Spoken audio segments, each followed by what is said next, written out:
Hello, everybody, and welcome to the Sandbox Saturday stream. I'm Alex Flores, aka Kamisazi. Solo this weekend, because it's the weekend. Lucas is off doing Lucas things on Saturdays, so you just got me. We're gonna hang out, and in case you didn't already see it, there is a giveaway form in the chat for YouTube and Twitch. If you're viewing on Twitter, you're going to have to jump over to YouTube or Twitch to grab that giveaway form link. Specifically because even though I can see the Twitch chat, or the Twitter chat, I can't like interact with it really through the restream tool. And today's giveaway is special because it's my birthday. And I feel like giving away 360 sand. So, we're gonna give away... we're gonna give away 10 bundles of 36 sand each. 10 sand for the number of years I've been alive. And, you do need to hang out to accept your reward. So... when it comes time to do the giveaway, I am going to roll randomly from the list, and I'm going to call out your name, and you have to be in the chat going, "Hey, I'm here. Yay, I won. Thank you." And that's how we're going to do it today. So if you're not here, hearing your name get called out, then I will roll on to the next person. Make sure that you are tuned in and listening for your name, because I don't even know when I'm going to give this away. We'll figure it out. It'll be live. Alright. So that's how you can win 36 sand today. Double it and give it to the next person, says Drakusha. I mean, you have that option, I guess.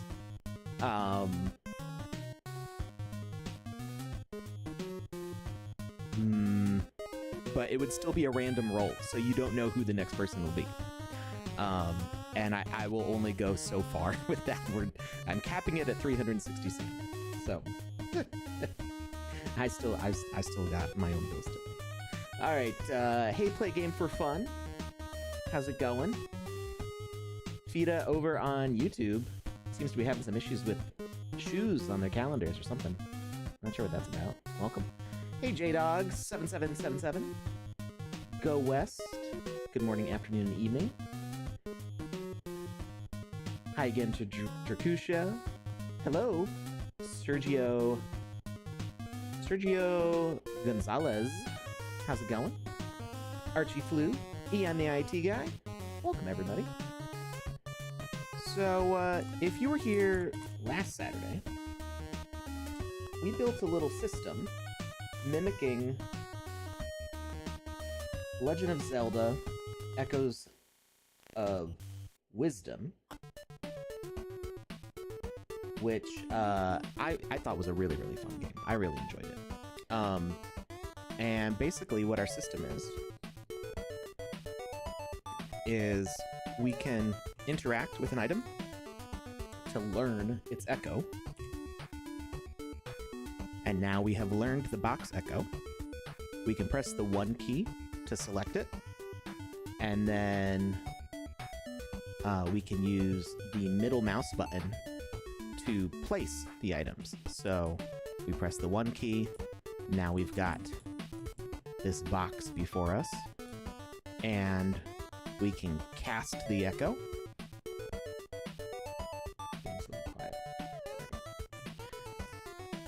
And that gives us, we can make structures. We can make a wall if we wanted to. We can make stairs if we wanted to. We could get into all sorts of trouble. And when we're done placing them, we can press E, and then we will not be holding an echo anymore. And we can actually pick these items up, and we can move them around as we want. And say we don't need it anymore, we can give it a few whacks and it'll be destroyed. So it's a fun system, I think. Has a lot of possibilities, especially as, ooh, okay. Sometimes the collisions get a little spicy. That was interesting. Can we do that again? Ooh, okay. So we got a slight angle here. It's a little tighter on this side than on this side. If we shove ourselves in it. Okay, so you could do some really fun stuff with that, probably. Wait, why did that break? All I did was put it down. Wait, was I holding the actual echo? I picked up the spell. So this is actually supposed to be hidden where we can't see it. We need that for being able to summon it whenever we want. But we can punch them, destroy them, and those ones are kind of stuck. We're gonna have a system for cleaning those up too. We're gonna be able to limit how many we can cast, and we're gonna be able to cast other things too. All right. Thank you, Archie Flu, for the happy birthday wishes. Lieutenant General said, that's a possibility. What's a possibility? I missed something, Lieutenant General. I'm not sure what you're referring to. Probably something that I said. Play game for fun says, I'm good, enjoying the day off. How are you? Oh, Lieutenant General is referring to yeeting the character. Yes, we definitely could do some fun things there. So, we've got our boxes here. So we need a system to limit these. That's the first thing that we need to do here. So, in our gameplay, and I'll quickly go over like how we're doing this also. In our gameplay, we've got our control setup. So when we interact with any one of the three things that we can cast, it activates our ability to cast it all. Before that, we don't have it. So when we activate our casting, we then get our key binding for Learn Vox. Here, we're going to add in the 2 key and the 3 key for the other echoes that we're doing.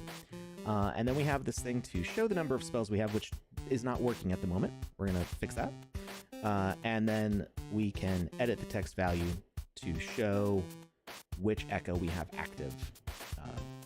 I mean, we don't technically need that because we can see what we're holding in front of us, but it just adds a little more information there for the player. All right.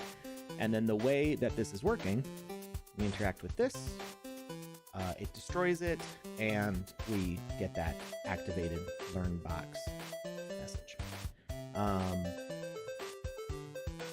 Then we've got 2 items here.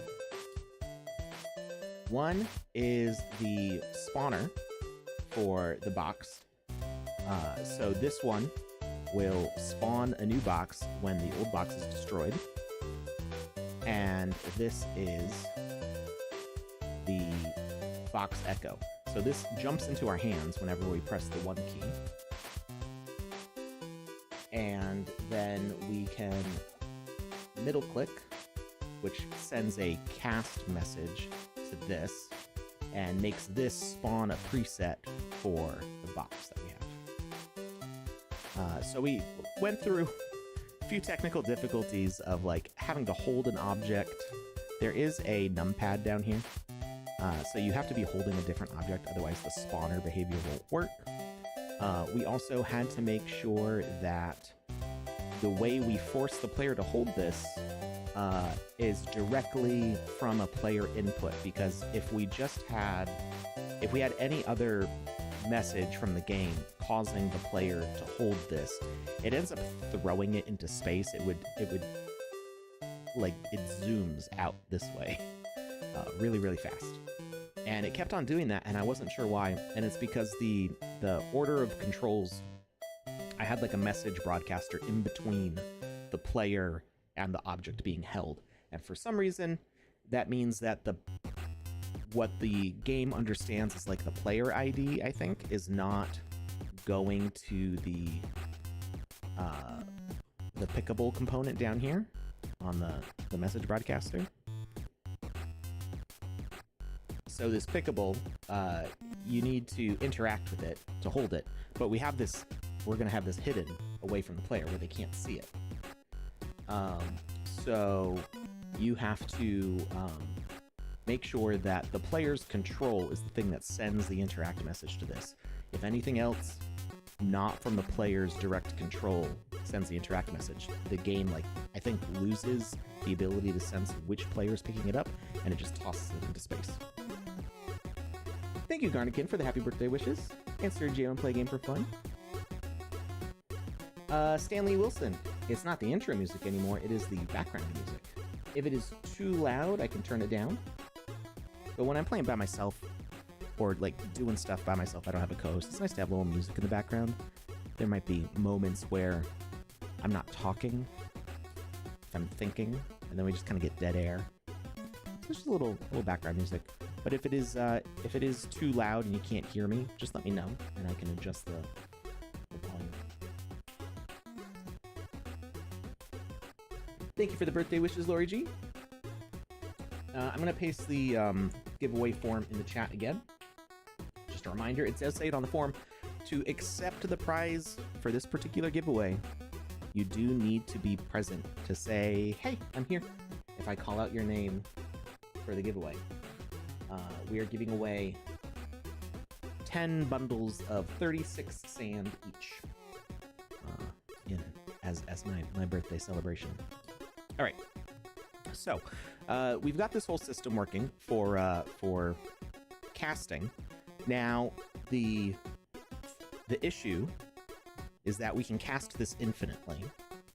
So we need a way to make sure that we can only cast this a certain number of times, and then it will disappear. So like, say I think we're starting with 5, if I remember correctly. Yeah, so we're starting with 5 echoes. So we should only be able to cast this 5 times.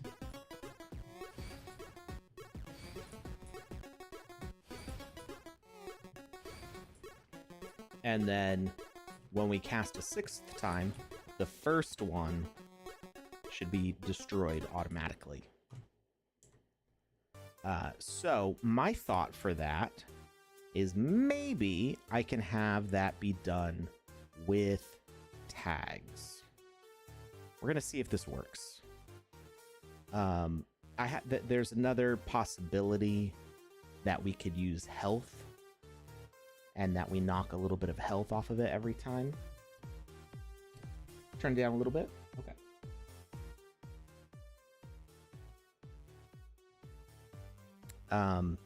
So yeah, let's we've got the box echo, and we're going to try to add tags to it.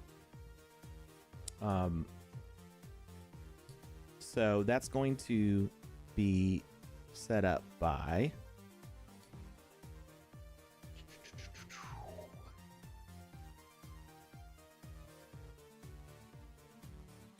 a logic donut, I think.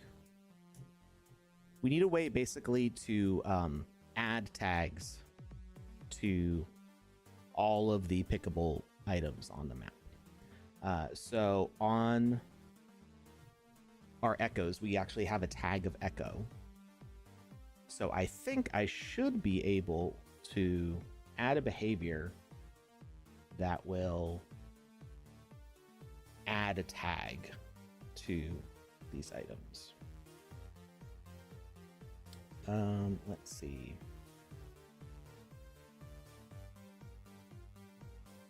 So we need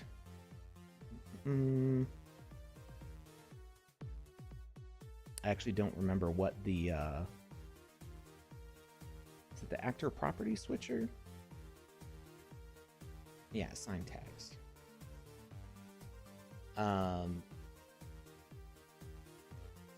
And we're gonna call this set tag by, or set, we're going to set echo 5.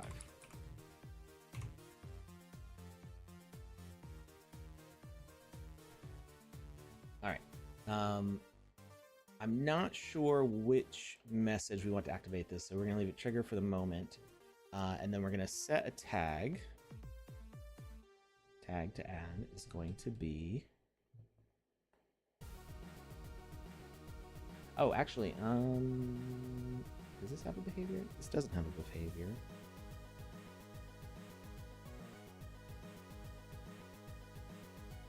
Ah, here we go.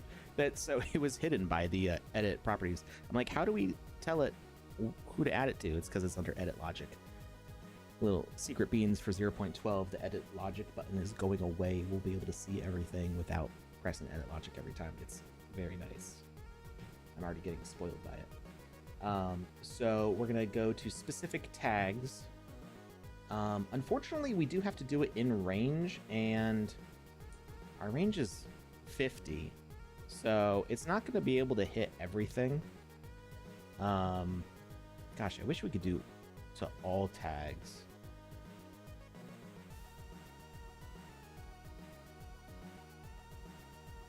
But I guess we have to go this way. So we're going to say tag echo. So this is going to add an echo 5 tag to any echo in that range. So we're just gonna have to place a few of these around the map. And tag to add is echo 5.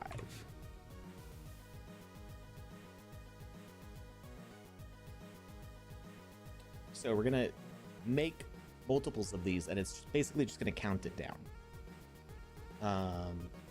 Now, as far as the message required, let's see. I think we can do it whenever we cast. I think that would be fine. So if we look at our gameplay, cast activate.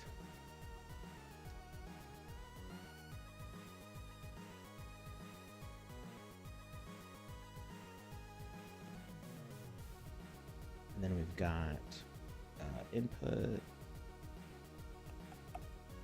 Yeah, it sends cast everywhere. So I think this will work just from getting the cast message. And then everything within its range will get that tag. So let's try duplicating it.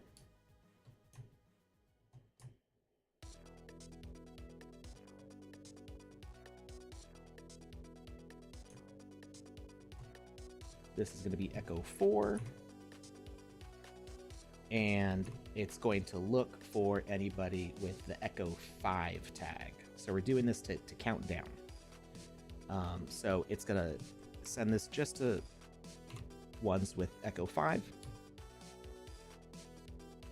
The question in my mind is the tag going to get applied automatically the first time they go down, or is it going to happen the second time? So we might need to skip echo 5 and just do echo 4, or raise our echo count to 6. And then this one's going to be echo 3. It's going to add the echo 3 tag and do it to one with echo 4 on them. And then we do it again. This is echo 2. 2. Echo 3. And another one. Echo 1. 1. And echo 2. And then we need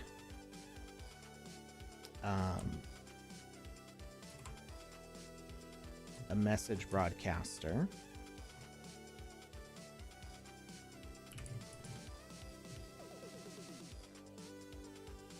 This one doesn't have to be part of the stack, though. I can...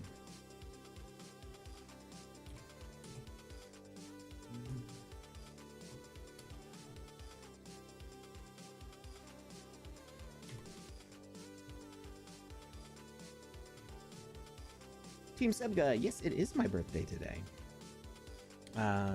Make sure you fill out the giveaway form. We're giving away sand for my birthday. Let's see, message broadcaster, and this is going to send whatever our kill message is. Did we set one? We had health. What was the kill message? Thank you for the happy birthday wishes. Let's see. Instant death message is echo reset. So that would be to reset all of them. I think we can use the same message, but we're just sending it to ones with the echo 1 tag. So echo reset sends to specific tags in range. I guess we do need to have it. Specific tags in range. Okay, we'll make it part of this stack then.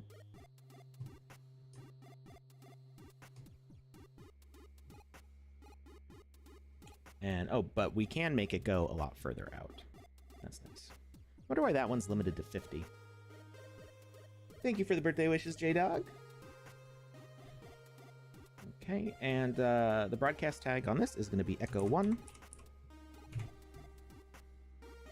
And wait for broadcast, and message required is going to be Echo. Or no, cast. Okay. So what we should see now, let's, you don't need that. We should, if I set it up correctly, be able to cast 1, 2, 3, 4, 5, 6. Oh, it works. First try. So the limitation here is the range, right? So we need to make sure that we place those kind of throughout the space. So that worked exactly how I wanted it to, minus the distance limitation. Thank you for the birthday wishes, Ian the IT guy. Okay. And now they're all far away, so we can't reach them. So we have to kind of reset them. We are going to add a key that lets us reset all the echoes. We can actually do that right now. Okay, so let's hit save because that worked. All right. You know what? How about like every time I save, we'll give away some sand. We'll do it that way. Make sure you like retweet. I posted on my Twitter that I'm giving away sand in the stream. So, I don't know. I guess you reduce the chances of you winning if you share it, but you also get more people here. So, thank you for the birthday wishes, Fair Jamie. Or Fair Jame? Jame or Jamie? I don't know. Let's see. Let's do our first roll.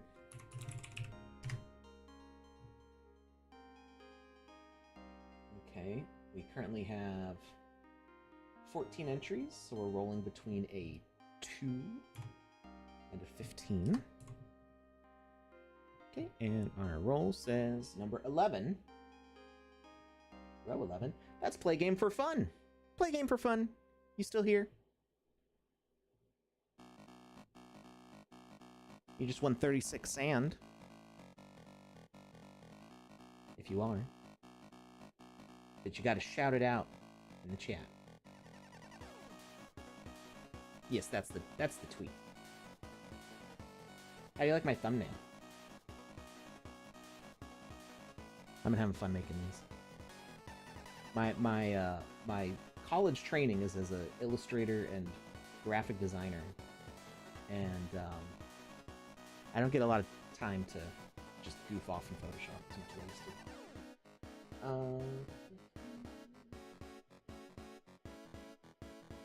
I think for birthdays, people should be allowed to walk around in their birthday suit and not get arrested.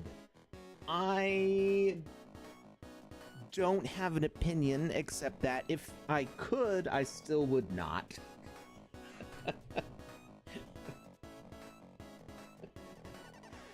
But I guess, you know, hiding inside a crate, you can be like one of those cartoon barrels. You can leave the rest of your imagination in there.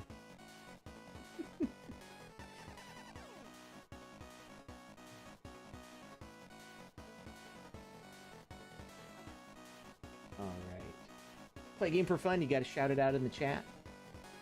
Or we roll on to the next person. You got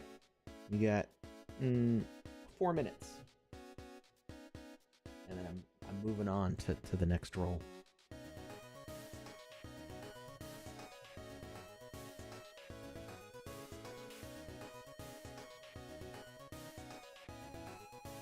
Alright, so that's working. Was it 5? Did it successfully work with 5? That was the thing I wasn't sure about. I think it was 5, right? 1, 2, 3, 4. Oh. Is that a bug? Wait a minute. All right, what's going on now? That's expected, but why? What was with the other ones? What happened there? That was weird. Who'd I call? It was play game for fun.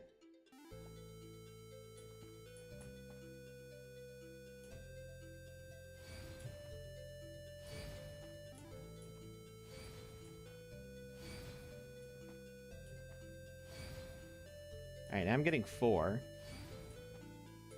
Now there's 5. All right, something's a little goofy with the tags. It does work. It just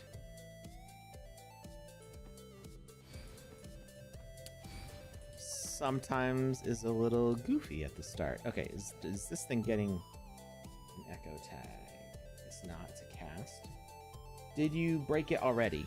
I mean, I don't know that I broke it. Maybe it's because this one is sitting here on the... Oh, oops. Well, we didn't change any of the behavior on this. This didn't change at all, so you can just delete it. It's like it works, but then sometimes right at the start, it doesn't work. 1, 2, 3, 4, 5. 5. Give me a 5th seat, and then we get a 5th one, and I'm not sure what's happening there.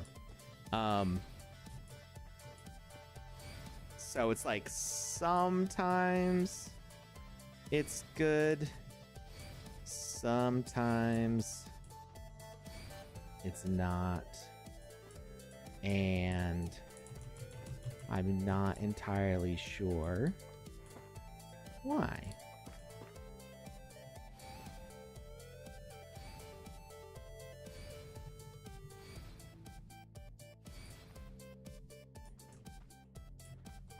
A thing that we could possibly do is we could check to see if there is a collision, so we can't place the items on top of each other. We can make a trigger volume, and if there is an object currently in that spot, it could toggle off the cast behavior.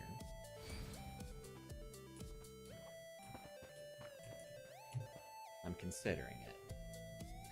Artificial, thank you for the birthday wishes. Make sure you fill out the giveaway form. All right, play game for fun. I did not hear you, or I did not see you in the chat. But if you come back, we could roll you again. So, you know, don't be a stranger. We're gonna roll another one. I'm gonna keep the generation on. Like, a couple more people have joined, but I'm gonna keep it for like who was already in that first roll. So we're just gonna hit generate again. And it's a 3. Drakusha. Drakusha, you still around?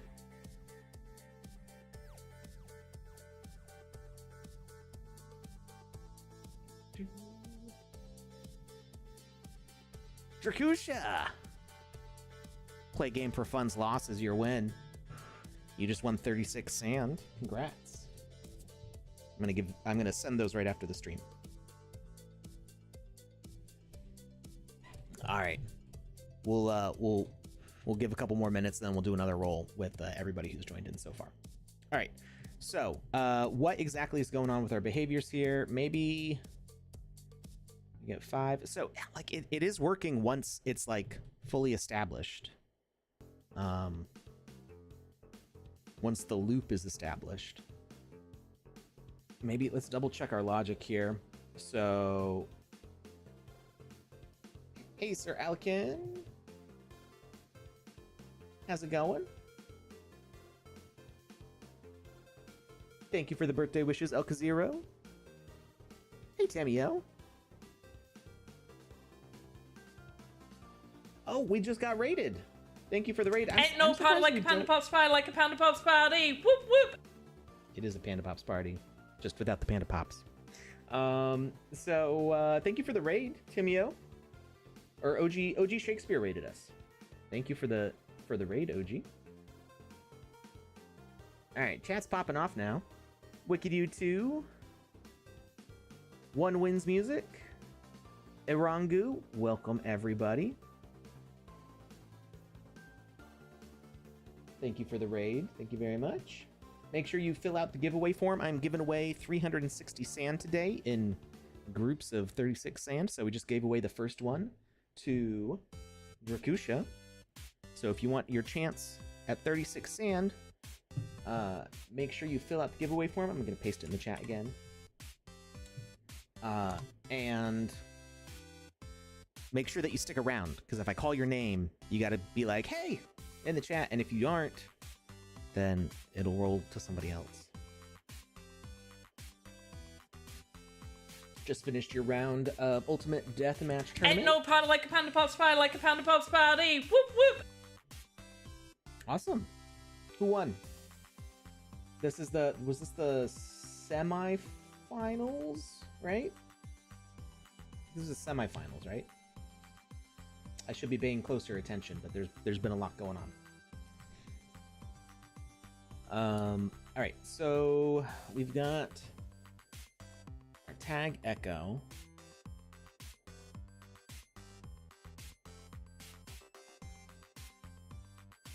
And we put Echo 5 on it, and then we've got Echo 5 gets Echo 4. 4 gets 3. 3 gets 2.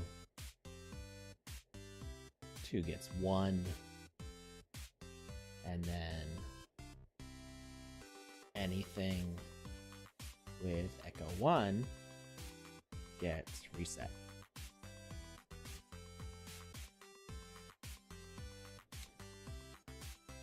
Il Creator versus Headshot. Headshot won 3-2. Won by a few points. Well, congratulations, Headshot. And good job, Il Creator, too. You ended up really high in the rankings there. Final round of 5. Very nice. So it was a tiebreaker, right? Pretty cool.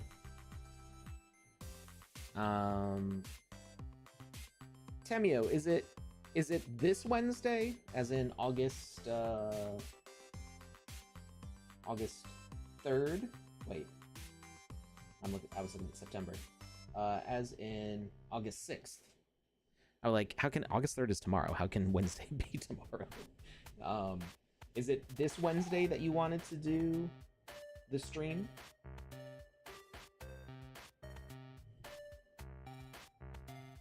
All right. Everything in this logic looks correct to me. So I have a feeling that maybe, like, this box is messing it up.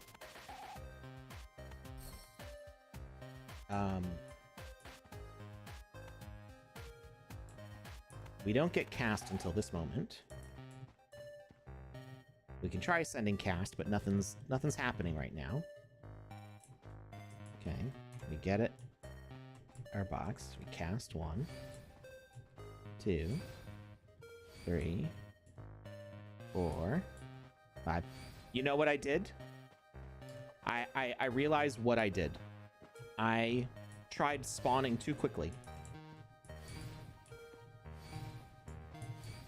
Because I can't spawn that fast. That's why it's not working. I'm sending the cast message before this object can be spawned. So we could try to reduce the spawn delay, except that's a minimum. It can't be less than 1 second. So we could delay the cast.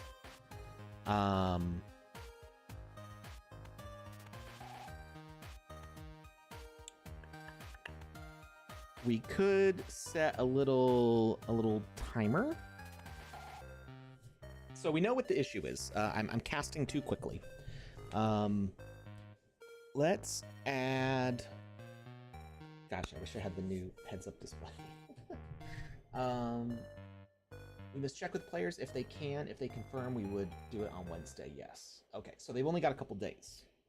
But yeah, let's find out. Hey, No Reality, how's it going? All right, so we've got to set up our spell. Can we do it with?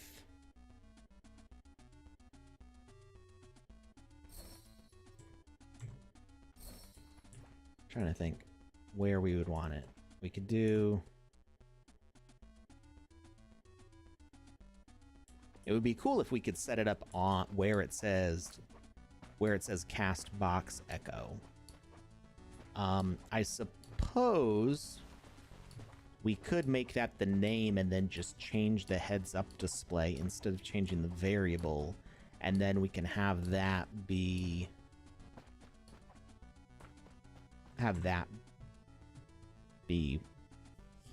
where it is. So let's go back into gameplay here. Oh, we've got our alerts. That's hiding way down there. Just show spell number. So instead, we'll put this to the side here. I think we're gonna get rid of this. We're gonna duplicate this. And on select box, we are going to change. Oh, that's why it was hidden, because that window gets so long. We're going to change this from saying echo. Let's see, at the start, we should name it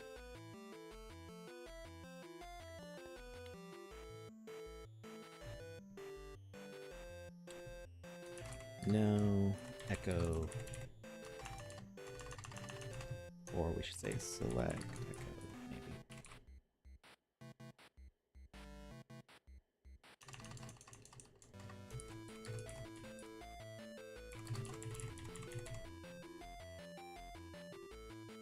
And then we're gonna name it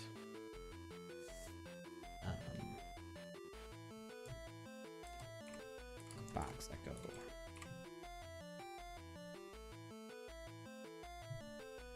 Is there a good box shape? I don't, there's not going to be like a ladder or anything, so I think we'll just leave the one icon and we won't swap it. If we had more icons to choose from, I might choose like an icon for each echo, but I don't think that's going to work based on what options we have. So we're going to change the slot name to box echo. The variable, I think should actually be our little timer here, and we're gonna have a time. Format it in milliseconds. Hey, Lucas is right. Thumbnail is #1. Thank you. I've been having fun making them. Makes me start the show late though, because I don't. The inspiration comes with urgency. It's like 10 minutes till the show, so let's take 25 minutes to make a thumbnail. I do my best work under pressure like that. All right. So the time variable is going to be cast delay.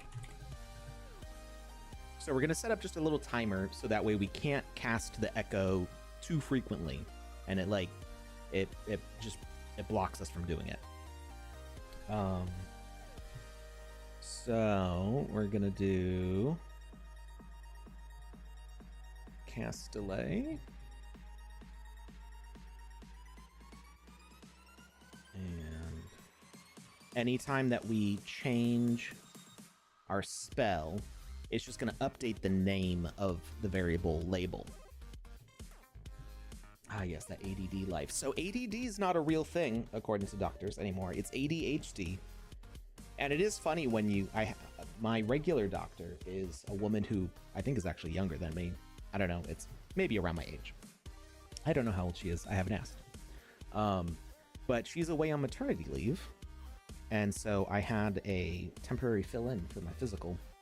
And it's this older guy, could probably be old enough to be my dad.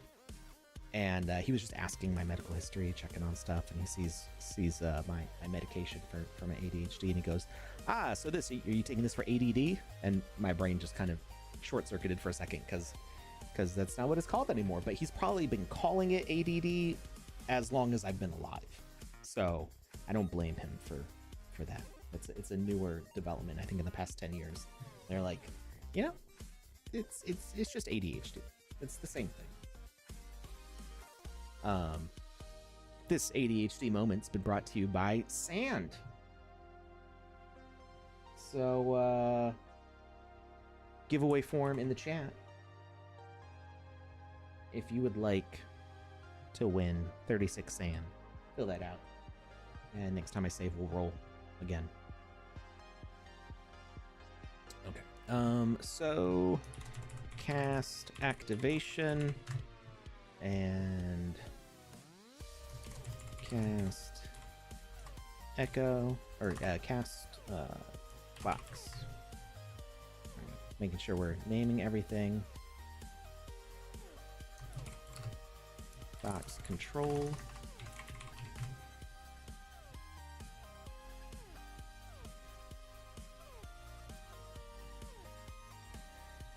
Box pop up.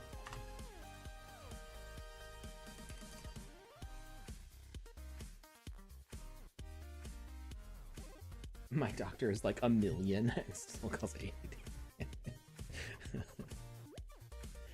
All right, so we need to have a progress bar.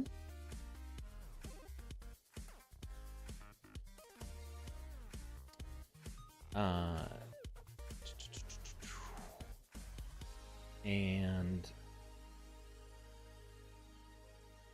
cast delay.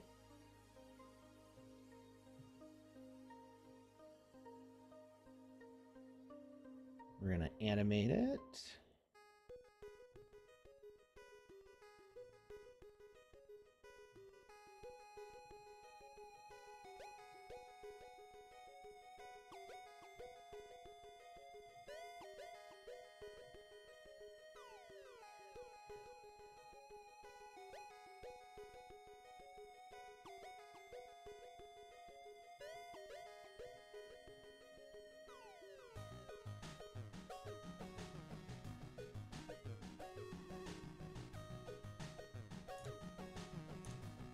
I think that's what we want to add. Okay, and now we need our timer controls. So we're going to add a rule, time. Start timer.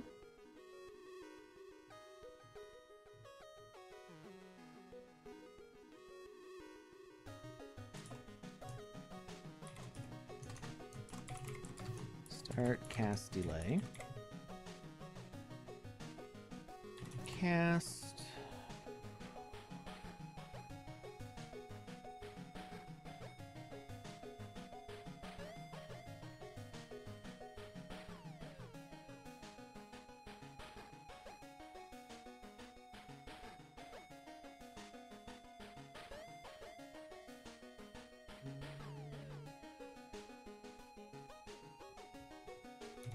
One second.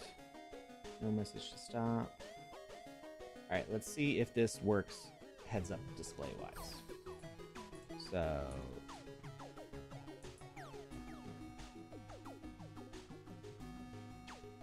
okay, that kind of works. We don't want a percentage though. We want it from max.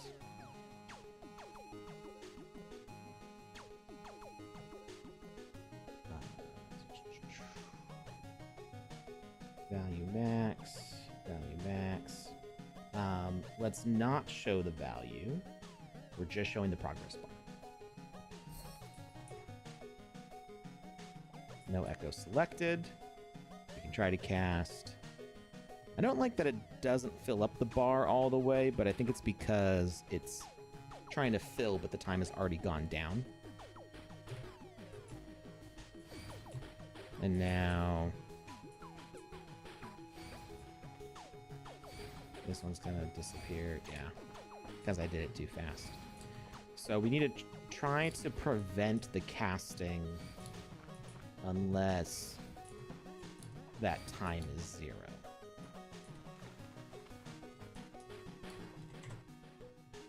Okay, we're gonna save. We're gonna roll a giveaway. So we've now got 27 entries.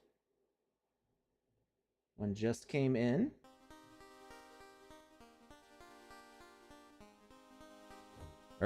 Actually, it is 26, but it goes to row 27. And we roll, and it's an 8.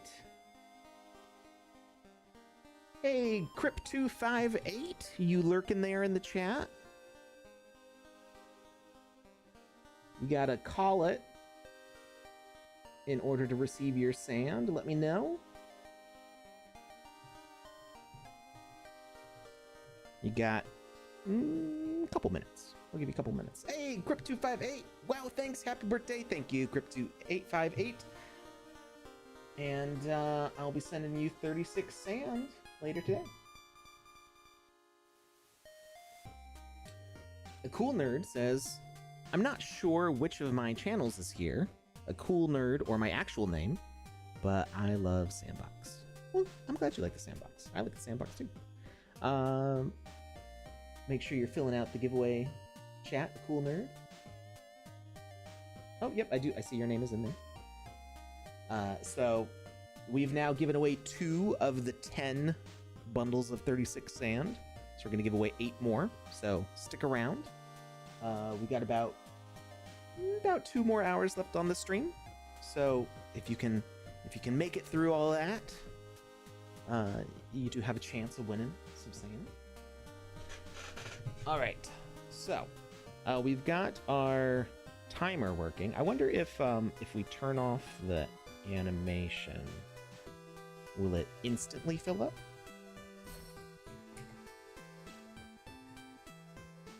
No, it does. It just takes some time to fill all the way up.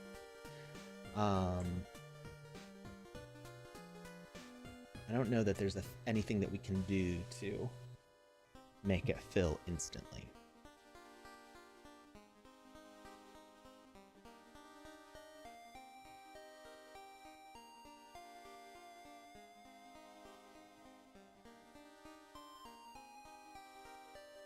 We can start it at 0 and count up, I guess. Actually, yeah, if we consider it like a charge meter, that might work too. So what if, can we reverse these? I don't think it works that way. We can see.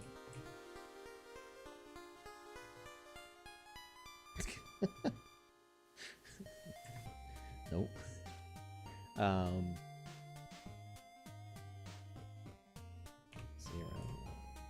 0, 1. So we can make it count up continuously instead of being a timer.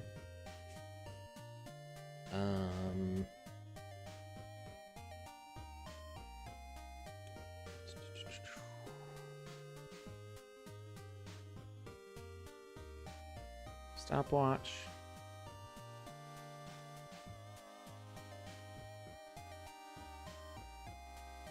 And actually, I think we can just disable cast.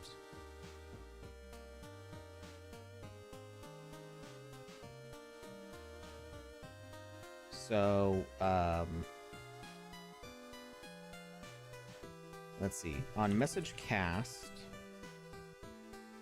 our cast delay is going to start up.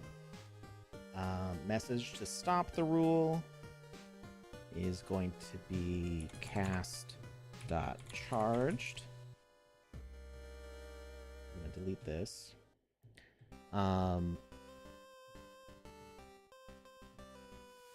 Cast activate. Select button middle, cast echo. Message to send a button up. None.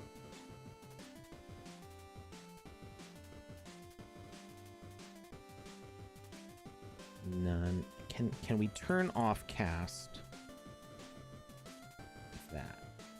Is that going to...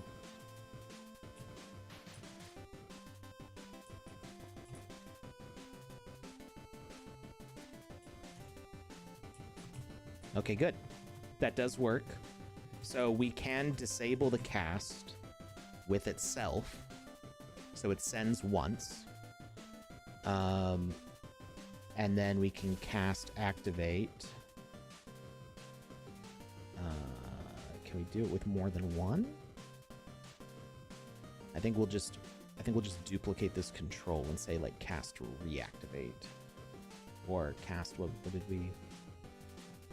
Cast charged. So we're going to duplicate our control here.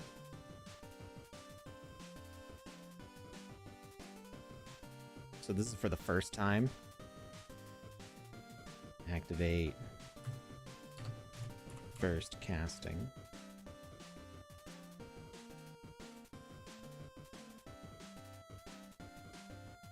And then this one is going to be cast recharge.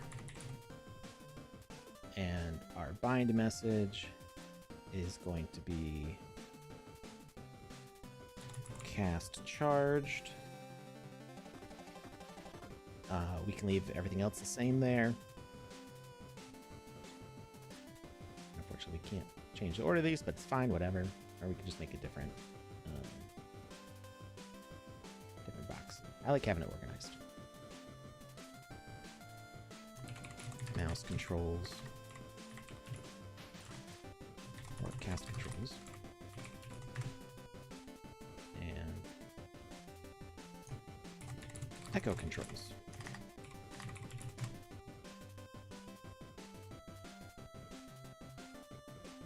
What does GZ mean? I see D-Blades and Cookie Boy King, welcome, in the chat, saying GZ, and I think I am too old to know what that means. OG Shakespeare. It's just, is it literally GG's? But is G's instead? Grats? Oh, congrats. Oh, okay. Alright. That makes sense.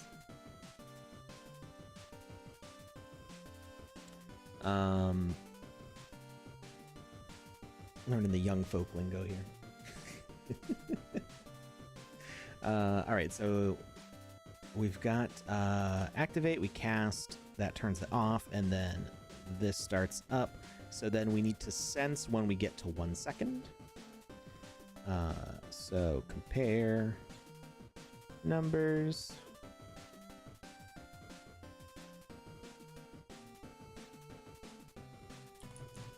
Cast starts the comparison.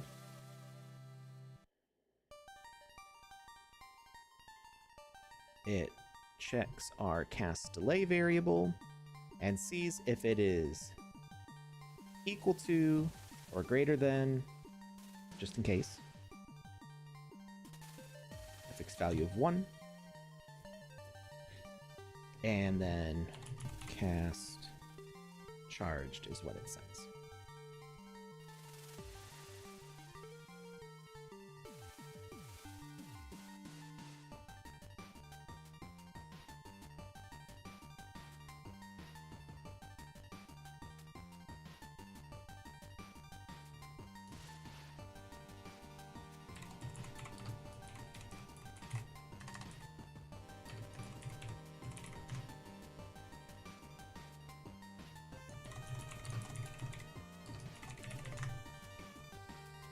Alright, so now when it gets up to 1, it should reactivate the cast.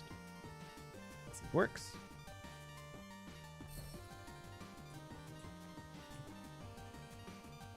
No echo selected. We can still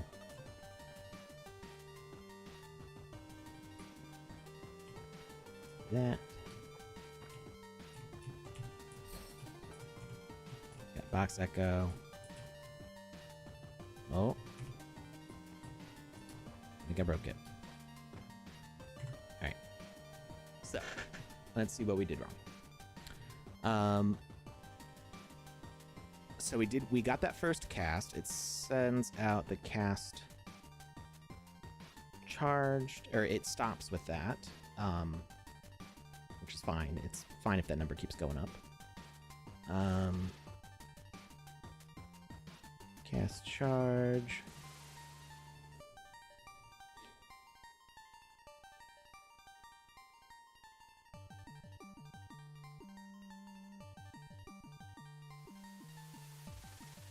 Maybe we pressed it too many times. Let's see if it still works.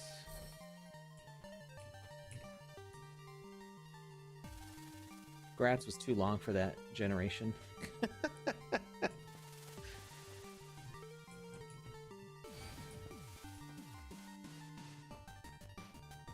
Okay, it's not reactivating the cast.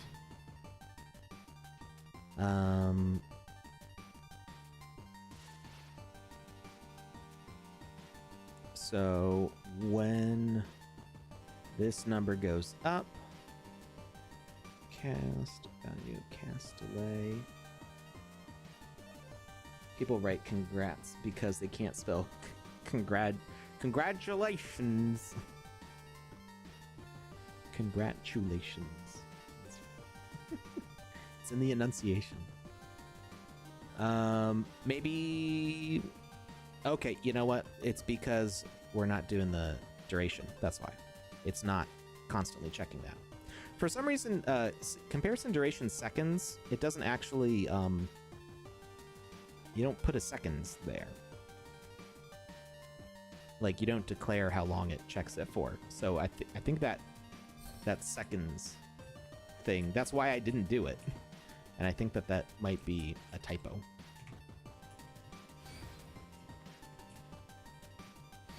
Hey, now it's working. Except now the, it looks even weirder with the recharge. Oh, sometimes it fills all the way up.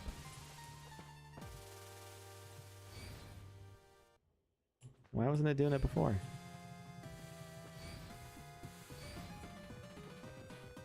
Okay, now can I go too fast now?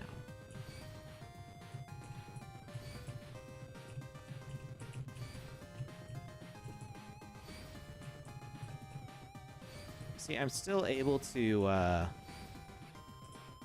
cast too quickly. So I think it just doesn't matter.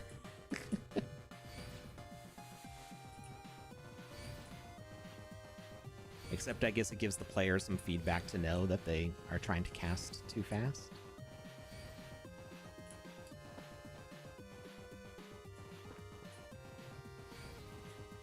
It'd be nice if the debug gave me some like live feedback to know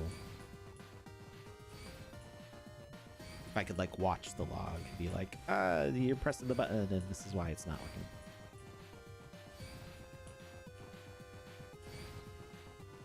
Because right now I don't know if it's because am I pressing cast too fast and it's when it's before it deactivates or it's after it reactivates. Maybe if I set the delay, you know what? If I set the delay a little bit longer, it'll probably be fine.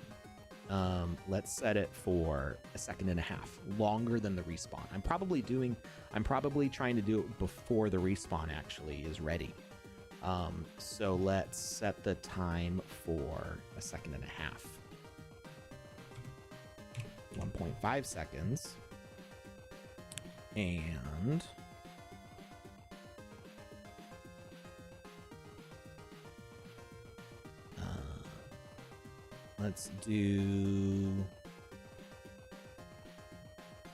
let's lie a little bit and say the max is 1.4. So that way the meter always looks all the way full.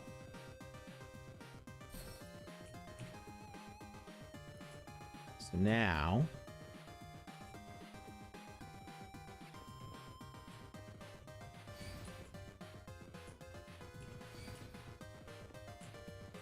and that extra 0.5 second, you can really feel it though.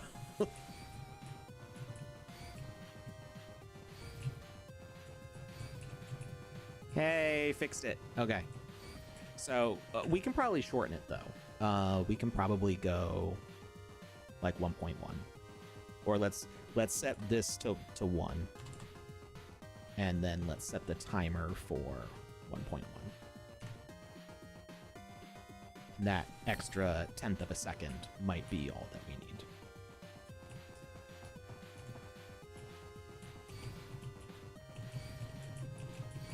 So we're just pressing as quickly as we can.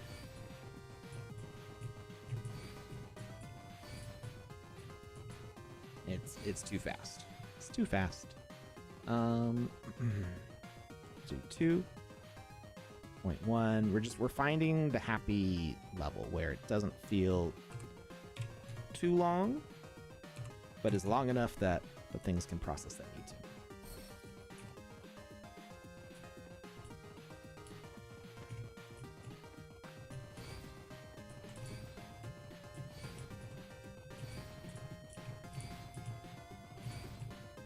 That worked. Okay. So yeah, it's less than an extra 1/4 of a second. We've got a nice little timer there. I like it. I like that. When we press E, it should go back to no echo selected. So what was our drop message? Cast drop. Gameplay.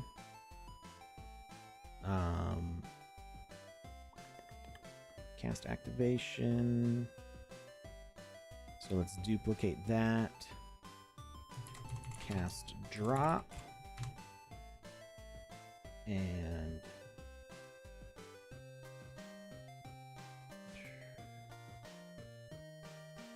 we don't need that.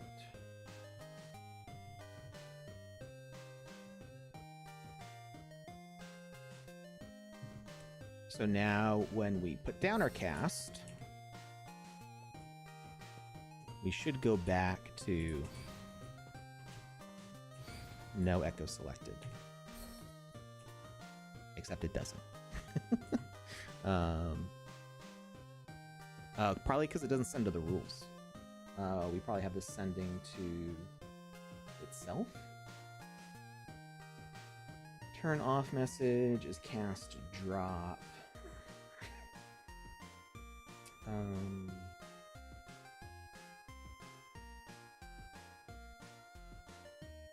Hmm.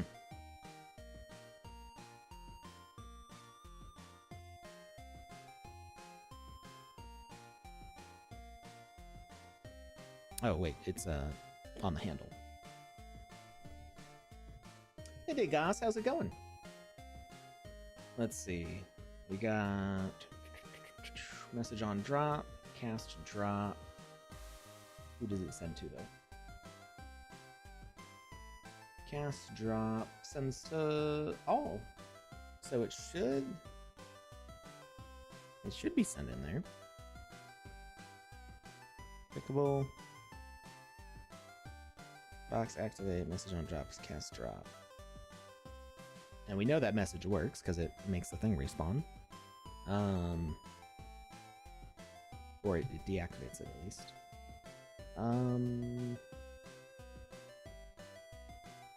Instant death message. Yeah, and it kills it. So message sent on death.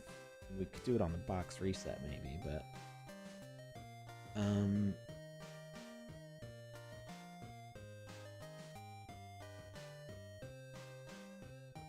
oh, because we didn't change the message. We left on a cast activate. Cast drop. That's why. Forgot to change it. Now it should work. You get that. You can activate it. You can cast it a bunch of times. Not too quickly. And then we drop it. No echo selected. Yay! Okay.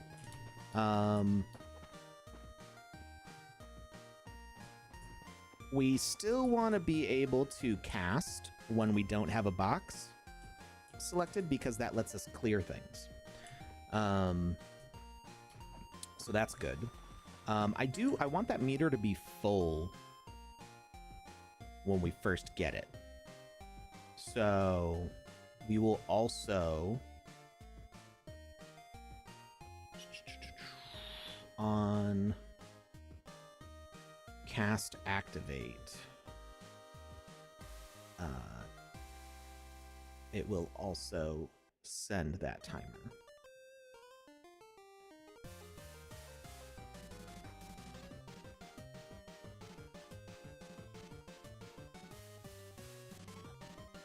And we can actually probably get rid of this one. Activate first casting.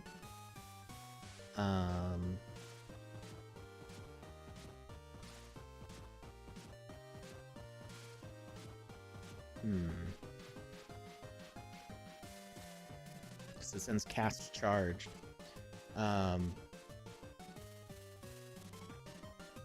Yeah, let's get rid of this one. You know what? Let's save. And then we'll do this experiment, and then we can revert it if it doesn't work. And because we saved, that means we're rolling another giveaway. So we got 30 entries now. So we update this to 31. And we roll. Who's winning 36 sand? Who's number 13? Number 13 is Ardox Obeys. Ardox Obeys, are you here? Are you here to receive your reward?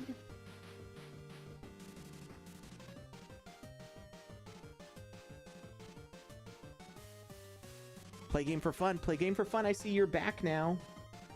We called your name earlier and you had disappeared. So maybe you'll get another chance later. Ardox Obeys. You got 2 minutes. Let me know if you are here with us in the chat to receive your sand. Red Lily Rose says, yikes, better late than never. Play game for fun was driving. Oh no. Well, you will have at least 6 more chances to win. Or 7 more chances to win.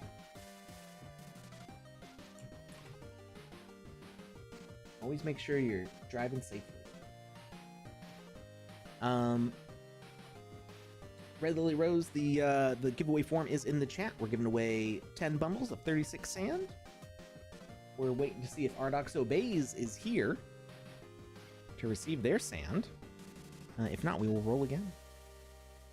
All right, so the idea was we don't need this first casting, and we put the delay on the first one. So we delete that. We duplicate this.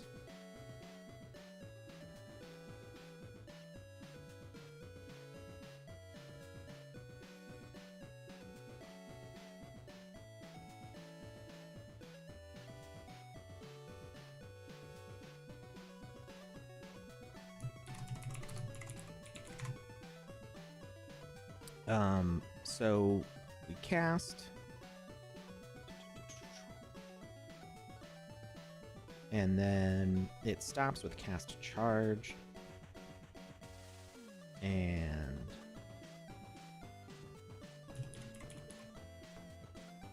cast activate is going to be the first time.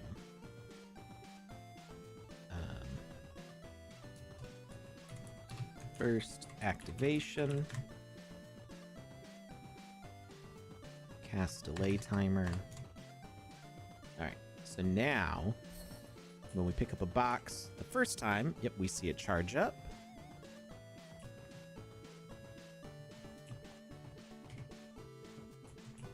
Oh, we missed something. Something's not something. Can you win 2 times?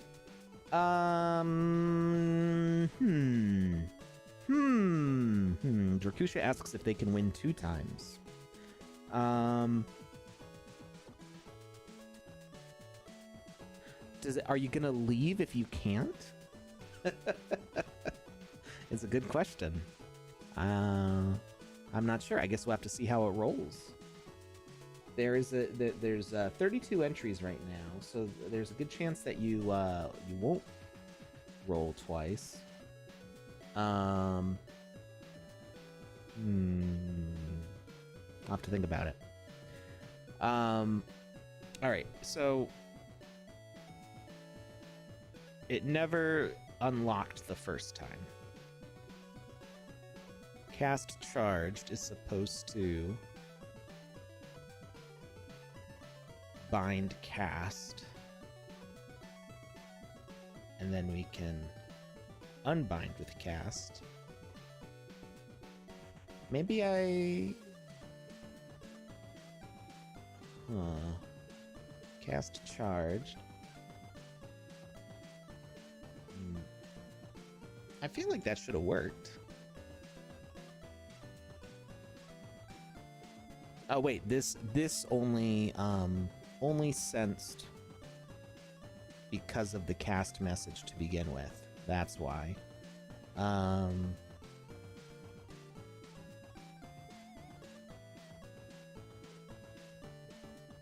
Is it gonna repeat, or do I need another one of these?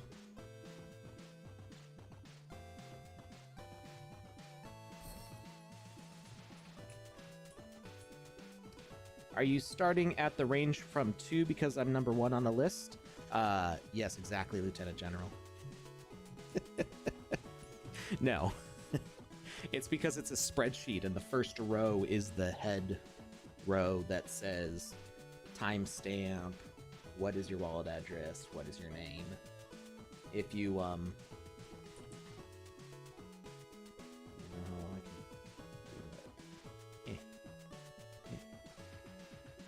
there you go. See? Right along the bottom of the screen there. It says timestamp. What is your wallet address? What is your username? So, I used to roll 1 through whatever number, but then I had to do the math in my head, which is easy math because it's just adding or subtracting 1. But if we said that there's 32 entries, and then we roll a 15, it's like, wait, do we select row 15 or do we select row 16? And like, we have to go up 1. And if anybody ever asked, like, well, what did you roll and what row is it on? Like, then I'd have to go like, well, we add 1 after we roll. So because it lets me select 2 as the start, it means I can skip 1.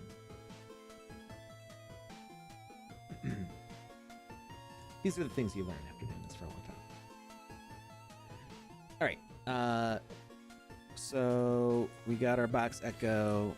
We cast successfully, and it doesn't cast again because it doesn't send the message. That's why. I'm not sure if arguments would work with this. Like if we could do... If we could say like cast activations true or false.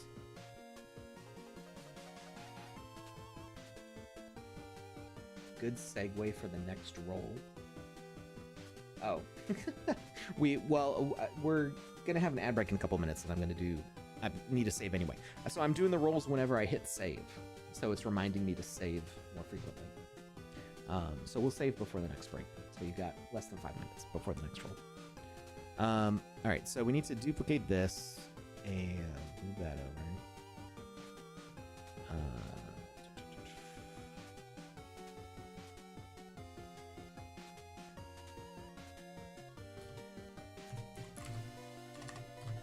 First time, and then we run it after cast after. That should work now. So we learned our echo. The cast charged up. Oh, it.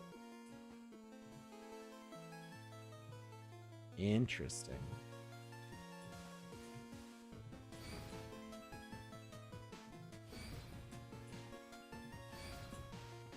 Why is it alternating?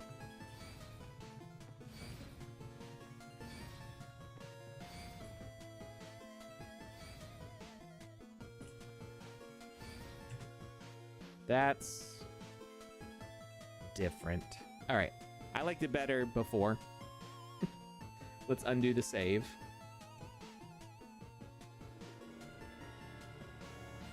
Thank you for the happy birthday wishes. Hope you're doing something fun later. I'm going to be vacuuming the whole house. I know that doesn't sound fun. But I've been begging my daughters for 8 months now to clean their rooms. And I said all I want for my birthday is to be able to vacuum the whole house. So they've been cleaning their rooms all week. All right.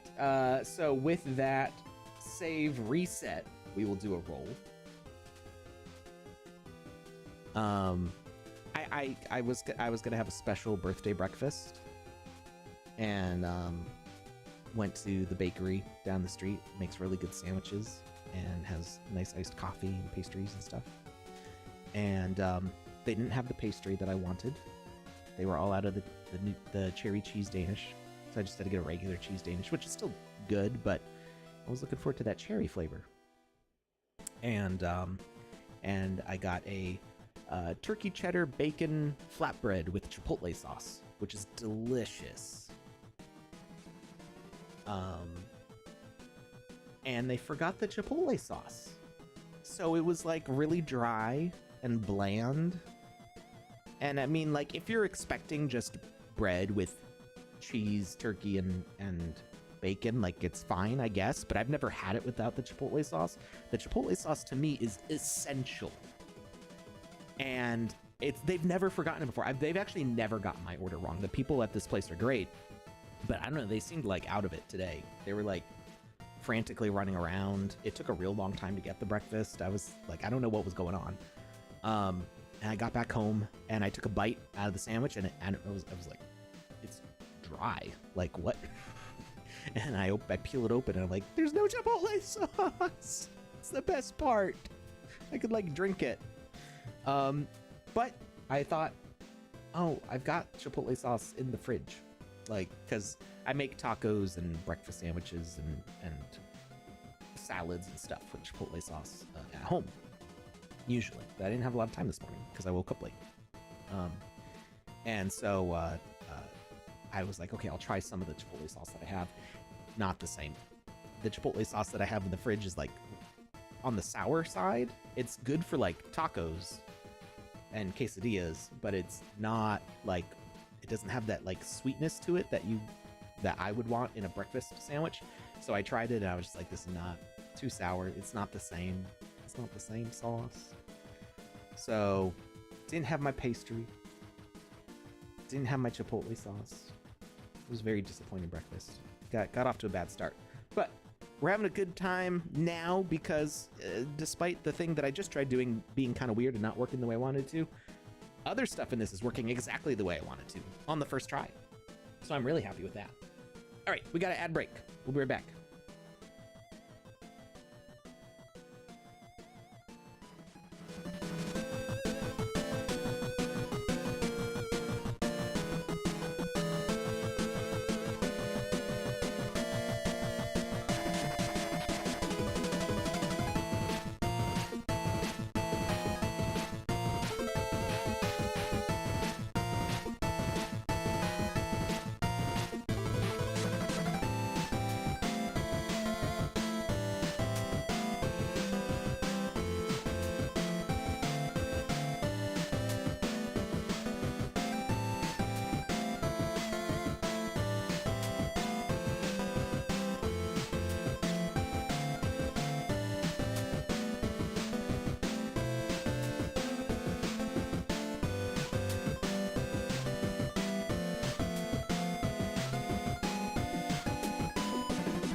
All right, we're back. Thanks for hanging in there, everybody. So, we've got another 36 sand to give away. So far, we've given away 108 sand to 3 lucky winners. If you would like your shot, go ahead and fill out the form here. Thank you for the happy birthday wishes, the Real Headshot. Real Headshot, did I hear that you won a tournament just a little bit ago? Was that you? I think that was you. All right, so out of our 32 responses so far,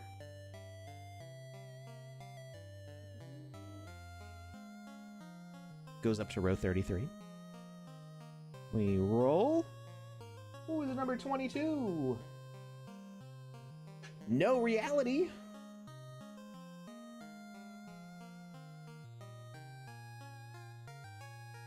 I feel like you're on YouTube, right?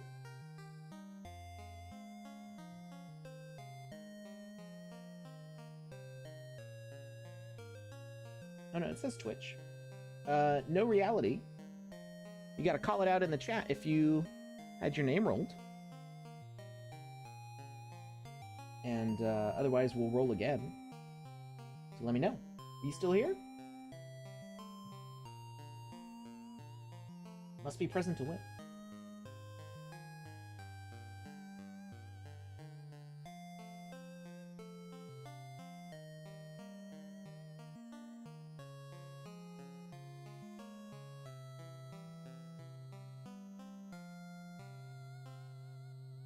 Had to do the math.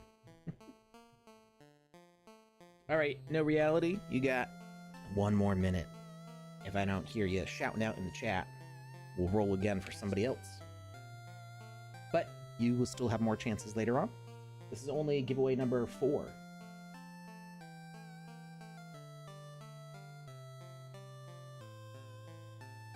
All right, so the way I was trying to work that did not work.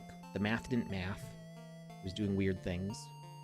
The only reason I wanted to do all that was because I wanted the cast to charge up the first time you select it. And maybe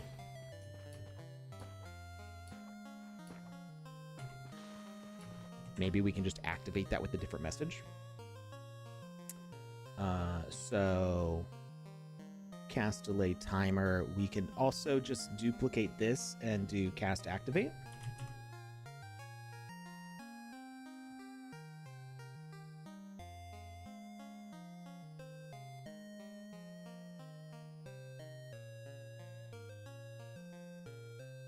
I have a feeling that that's going to mess up because this isn't going to sense until the first time we cast, but let's see. So it goes up. Should be all the way full. We cast. We cast. Cast. This seems to be working. I think we're good.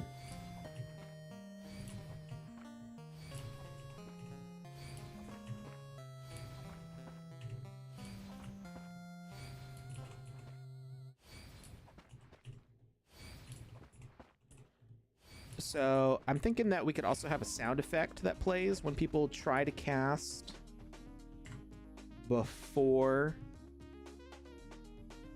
that's ready. So maybe whenever the cast activation, whenever the timer's going up before it's activated, maybe the cast control should go to something else. All right, I do not see I don't see any reply from No Reality, so we will roll again. Let's see who our winner is. 11, that's play game for fun. Play game for fun. Are you still driving? Are you able to reply in the chat this time? Let me know. I'd like to give you 36 sand. Bradley Rose says, that's such a neat idea with the boxes. I've not seen that on any other experiences. So, I mean, I've seen people make spawnables, but I don't know that I've seen this specific system. And what makes it more interesting is that it's not just going to be boxes. We're going to be able to learn ladders and skeletons too. And I think the limit is unique for us also. So it's not functional yet. I mean, it's functional in that in that the limit is actually working, but it's not working on the variable up there right now. But we're gonna fix that. And it's gonna be a total of 5 casts, so we can cast 5 boxes, 5 ladders, or 2 ladders and 5 boxes, 2 boxes, 2 ladders, and 1 skeleton. Like, we're gonna mix it up. Valvestine, how can you join for the giveaway? All you have to do is jump onto the Twitch link. So if you go to my Twitter, I retweeted the stream, and just pop onto Twitch. I don't think you even need a Twitch account to see the chat. You just need a Twitch account to interact with the chat. But you could either go to Twitch or YouTube. Go to the Sandbox game. The only reason I'm not doing it on Twitter is because Twitter is a little there's a lot of bots on Twitter, and not that I'm saying you're a bot, Valvestine. I don't think you are, because you're here in the chat. But if I post the giveaway link on Twitter, it's more likely to get shared far and wide, and I want the link to go out to people who are actually watching, so they can claim their prize in the chat. And if it just gets shared far and wide on Twitter, then it's going to get filled up with a whole bunch of people who are just looking for giveaway links, who are not even watching the show at all. Play Game for Fun is here in the chat. All right. Play Game for Fun, you just won 36 sand. We'll roll again in another few minutes. So that now puts us at, where we were at, like, what, 108, right? So we're now at 142, I think. Network glitching. Uh-oh. Well, you're going to win sand anyway, even with the glitches. 36 sand sending out later today. That's 4 out of 10 giveaways today.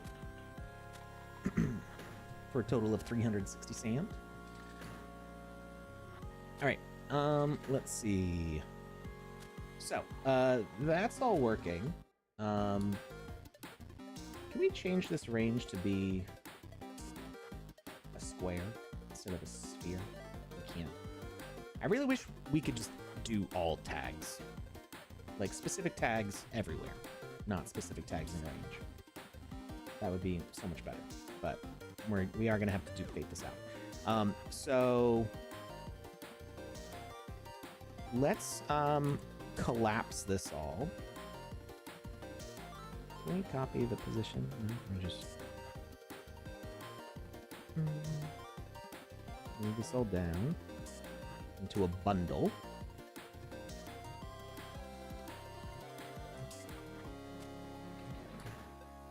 And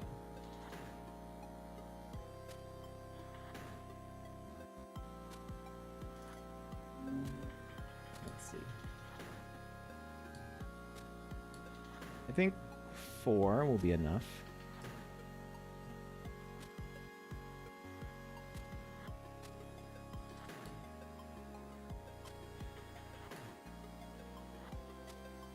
So there will inevitably be areas that we can't reach, but I think we've got just about everywhere here.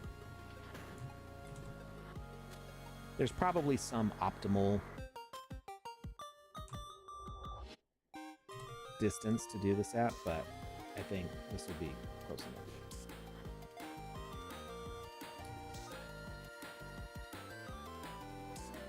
Eventually we would get high enough in the sky that it would stop working.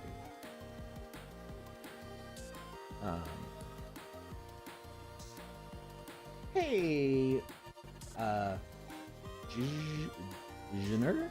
I'm not sure how to say your name. And thank you for the birthday wishes, Travel Mood On, over on YouTube. You love the sandbox too? Glad to hear it.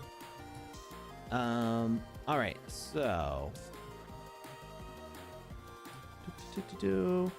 we've got all of our tag things. Let's make sure that the tags are working long distance. So we'll put a box over here. And what happens if we go all the way to the other corner? Put a box over here.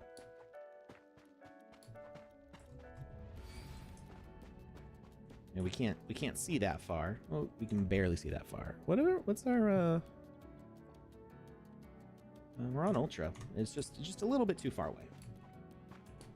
And thank you for the happy birthday wishes from Jijner also. Okay, we got one over there. We're just going to all the corners here. And one over here. Okay. And then if we do one here, we should see...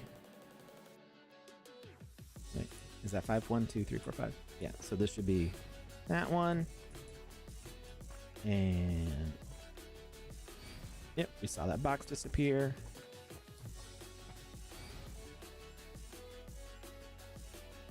Hey, 1, 2, 3, 4, 5, 6. Oh. Uh-oh. I think they're too far away now.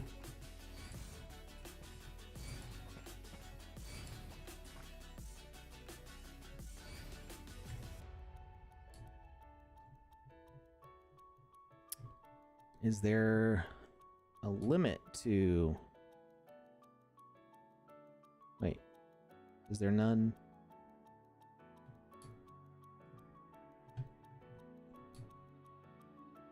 Where'd the donuts go? Oh. There you go. Maybe it was too far away for just that corner? I mean, that looks... I did just move it, but I feel like that should have been in there.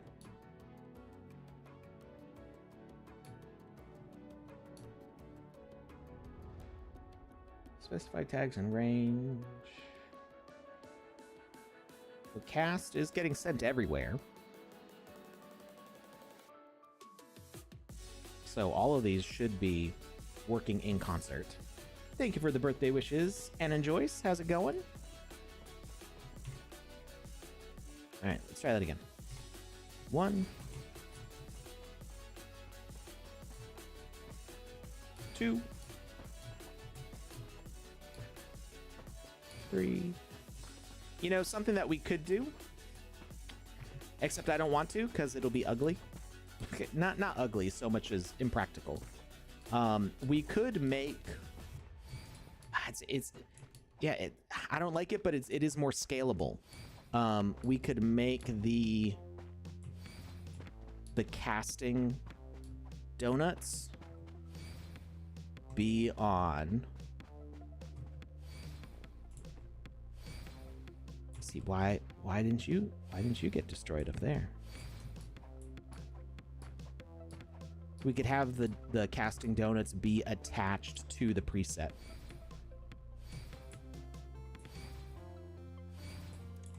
Okay, for some reason we are out of range here. This is an infinite zone here. We're close enough to that though. That should have been within this one, within this range. Okay, so what if we just make it part of the preset? Oh wait, maybe it wasn't. Maybe it wasn't in range.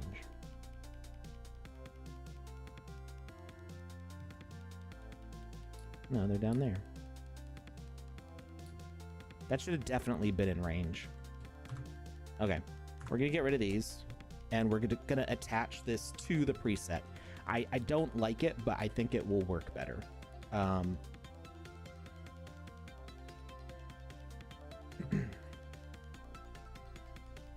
does the player know how big the range is? Well, that's the thing. It should work everywhere. That's the range is on the creator side, so the players don't know if they're in range or not. They're not actually supposed to have a range. It's supposed to be, the spell's supposed to be available to you everywhere. So that's why I'm thinking if I attach all of this logic here, which is all of these. Why do I have 2 of these? Ain't no party like a Panda Pops party like a Panda Pops party. Whoop whoop. Not Jackie Chan says, oh my gosh, Bitcoin is all the way down to 113K. Is it, I wasn't paying attention. I bought some last night. Did it crash just now? I didn't even look at what it was. I was just like, I've been in the habit of like every payday basically just buying like $100 worth of Bitcoin and just being like, that's my savings account. Ooh, okay, that's today's return is down almost 2%. So I lost like $25. I guess that means I should buy a little bit more. Well, no, I bought it last night, so that was pre-dip. I bought it at probably like 1 a.m.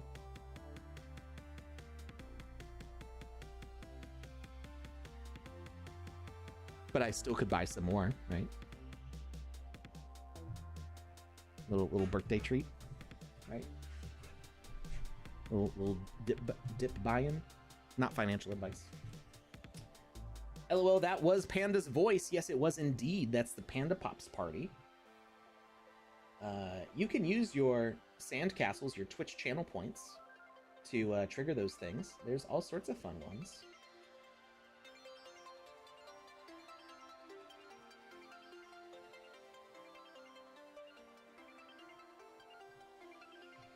Ah, no. Oh, no, cancel. Oh, fuck. That's always good for fun. Anna Joyce asks, I have a question. What happens if any asset kept outside the land, it will affect when we launch the game? You mean if you spawn something out here? Like past the edge of the land? You can put stuff out here. We've actually had a good bit of fun with that in the past. I did in the past. I don't know if it still works. We did make it possible to place a spawner outside. So, let's see if we do this.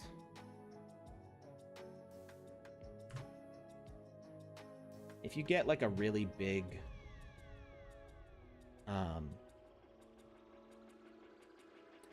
asset, yeah, something like that, and you make this the spawner,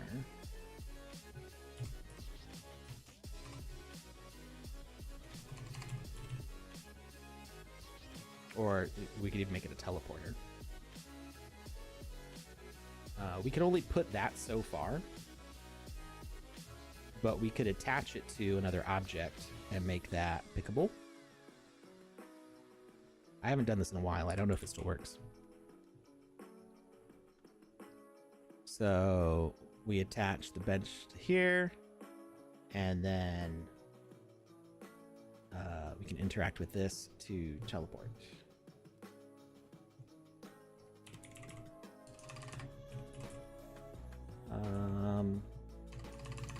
Did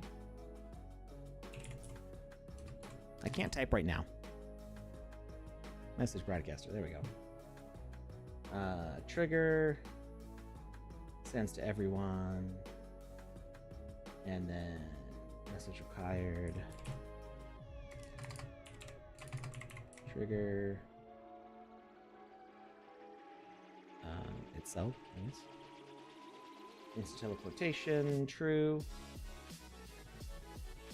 Wait for broadcast, interact.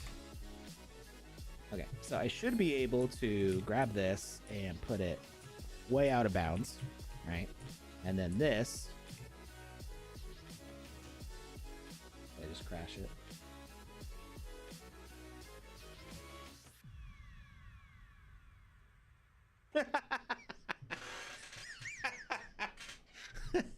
At least we've been saving regularly. I don't remember exactly how far back this sets us.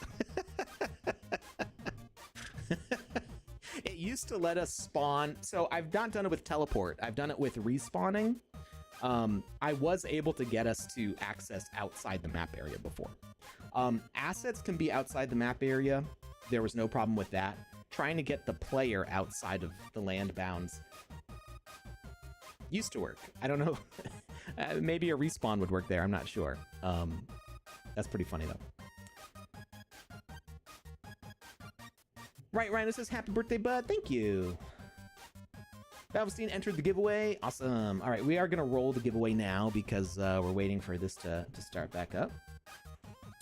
Anna Joy says, when I was going through the QA, the team mentioned to keep all the assets inside without crossing the borderland. I mean, that you don't want assets out of bounds, generally. I mean, I think there's even templates where assets are on the edge. If you look at, I think it's like some of the city ones, specifically the one that I did for Wizzy the Green's city. Some of these buildings are like hanging over the edge of the land. It's just like, I think games look better when you are intentional with the edge of the land to make it look good. So if you have, say, buildings and walls and mountains on the edge of the land and it goes past the edge, you don't want people to see that it's hanging over the terrain. So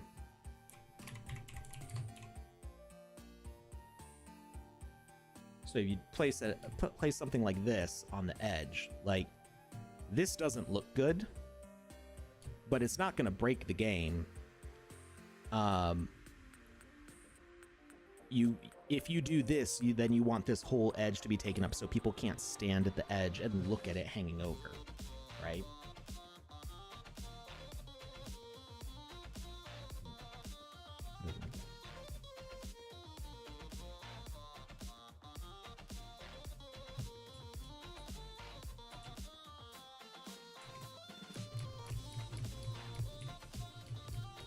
It's stuck in the ground.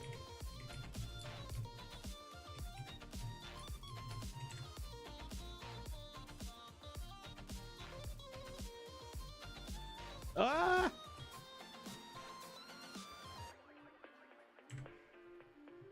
So like it doesn't break the game, and that was just because I put physics on it. Like if you just place it normally, it's fine.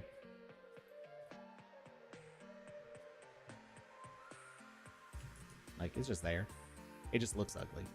So I would suggest not doing this unless you do something to clean up the edges so it's intentional. And then yeah, trying to like make objects operate outside of the space is a risk. Like I said, it used to work to spawn the player outside of that space, and now it doesn't. So, you know, good luck. Accidental earthquake simulator. Thank you for the birthday wishes, Sir Alekin.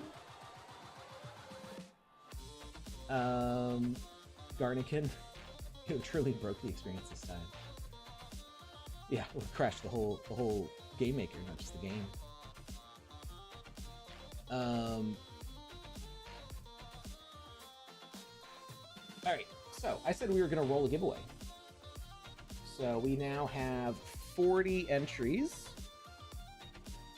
So we put a 41 on here. And we roll. 19. Who's 19? Artificial. Artificial, are you around? Hey, thank you, BitFox, for the birthday wishes. Artificial, you need a shout out in the chat if you're here to claim your giveaway. This is giveaway number 5 out of 10 for 36 sand each. Artificial, let me know if you can hear your voice being your voice. Let me know if you can hear your voice. Let me know if you can hear my voice calling your name. All right, so let's see. Did we save all this stuff? We got cast, delay, timer. We got the echo controls. Artificial, congrats! You just won 36 sand. GG's. I think, did I just blow through an ad break a while ago, like 30 minutes ago? I think I did. All right. These are my birthday party favors. You guys are my birthday party today. All right, so we've got cast, activate first casting. This is what we set up. This is what we need. Cast, delay, timer. This is first casting. First cast delay. And the comparison out just because I like it being organized.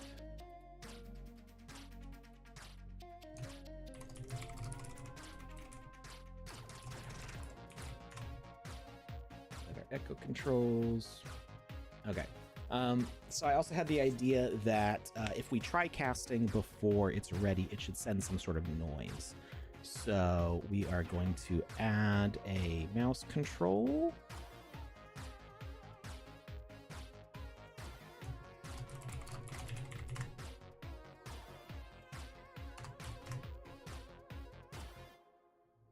I'm just keeping everything nice and neat and tidy in here.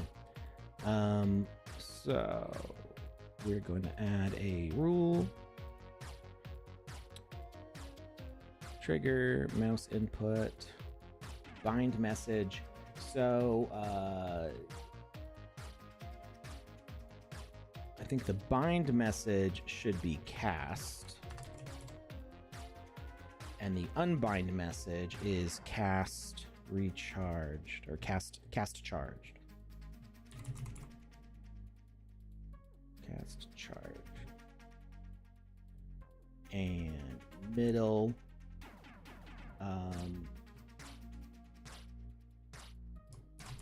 Cast echo to message send. We're gonna say cast empty. Okay.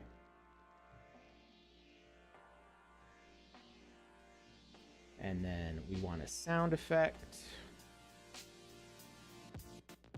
Sound. sound to play.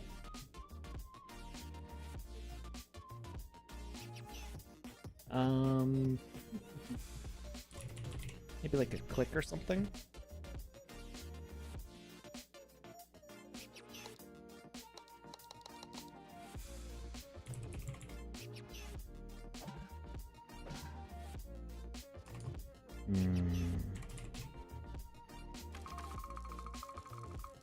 Nope. Let's see. Not an ambient. Not an animal. Not a creature. Environmental. Horror. Human. Machines. Maybe machines.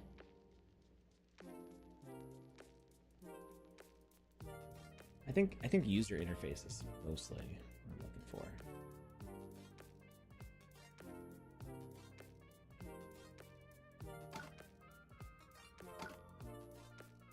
I kind of like that sound.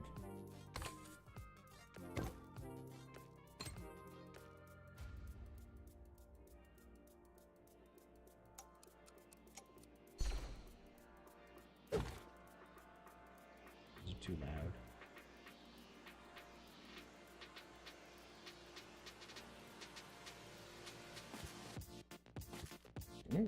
That's got a nice sound. Collect neutral.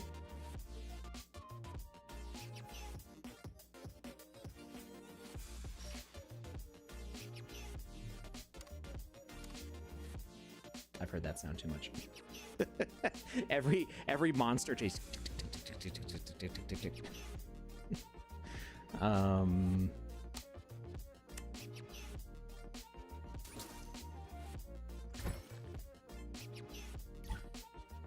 Yeah, I think let's go with which one was it? Collect neutral.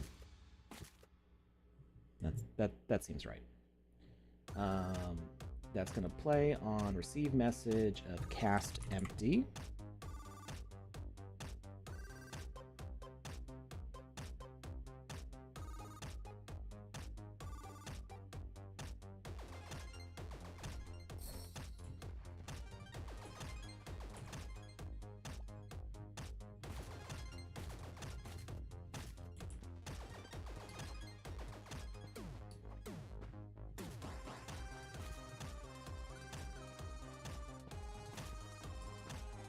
So that lets us know that we're trying to cast and we can't.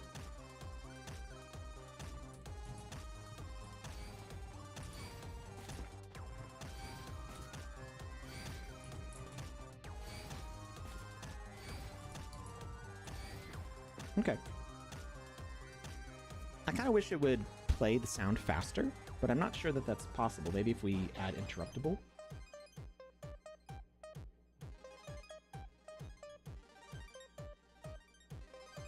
Although that's just for stop and pause, so...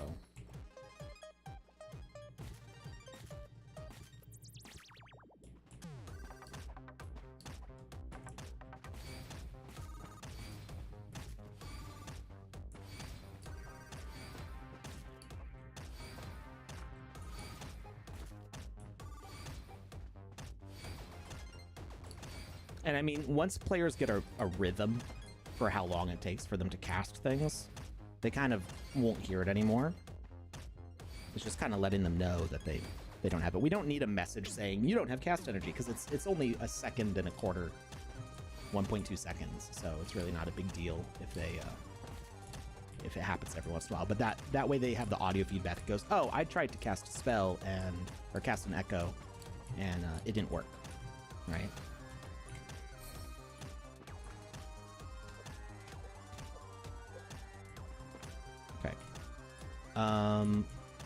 Cool. So that's good. Let's that's right. I was moving all of these to be part of the preset. So there was also, it looks like there's two of these. Echo reset. Echo 5, 4, 3, 2, 1, 0. Oh. We never changed the name on this one. That was right. This is the one that kills it.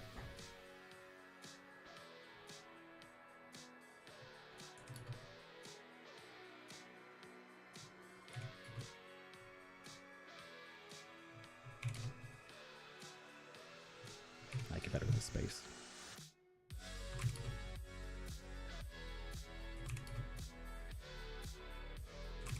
Okay. So all of these will now become part of the preset. So we need to place it. Box echo. And add these all here. And we're gonna update the preset. Box echo, confirm. And delete. So now we should be able to place one here. And wherever we place these, they are going to have the logic right next to them that they need.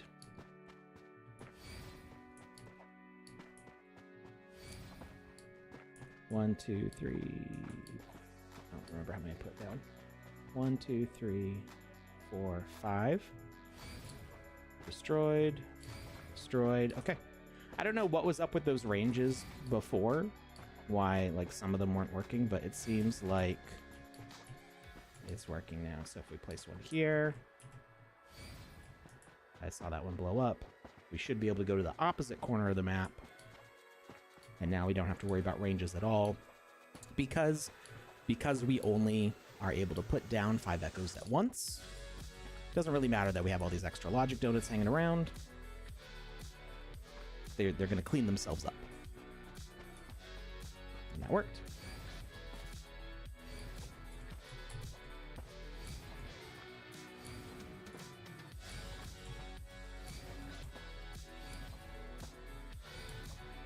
And there's no height or depth limit to this because the logic is self-contained. Ah! Okay. All right.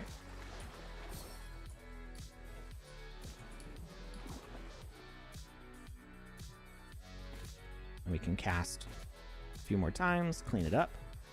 We can also add in a 0. So we can add another sound effect.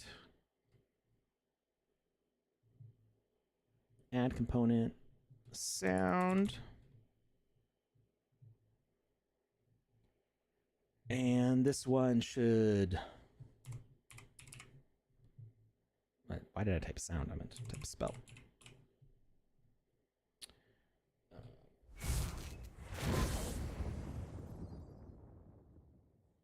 That's a little intense.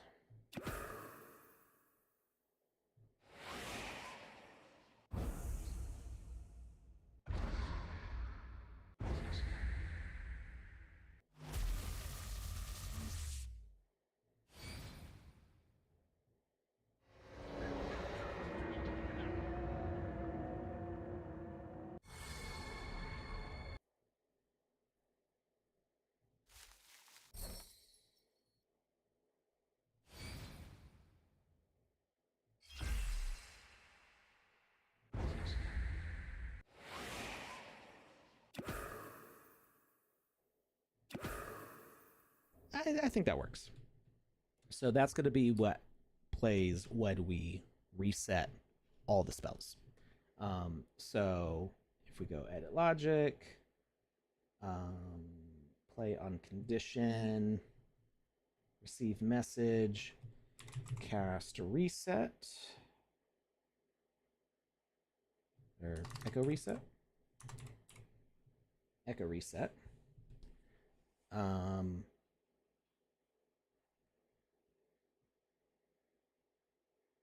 Are we doing that with...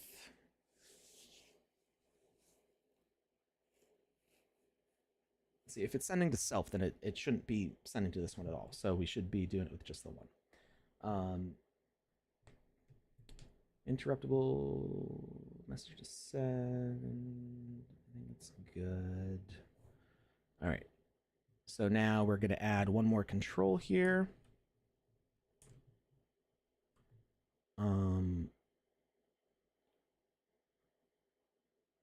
Cast activate is going to bind it.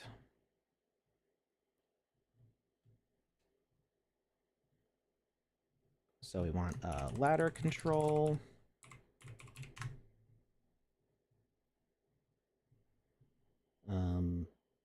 Skeleton control. This is on a 2 key and a 3 key. And then echo reset all. And that's going to be on a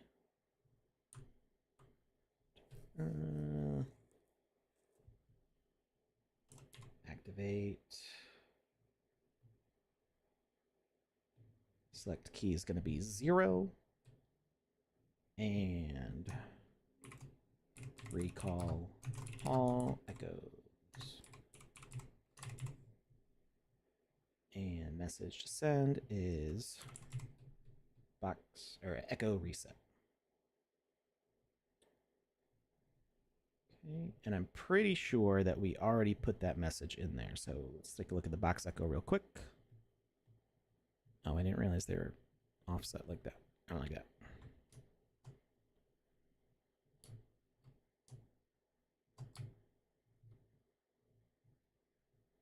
Box echo.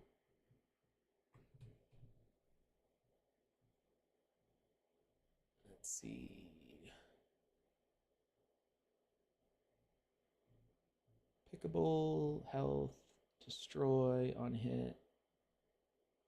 Message set. Echo reset is the instant death message. Okay, so good. They have that. Let's update the preset.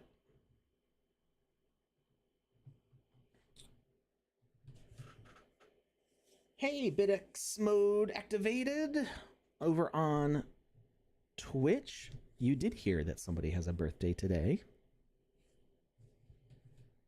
How's it going? You know what I realized today? I am halfway. I'm more than halfway to 70. Puts things in perspective.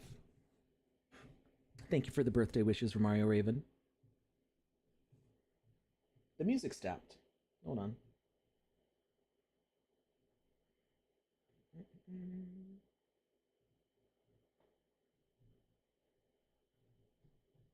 I need to make this playlist longer.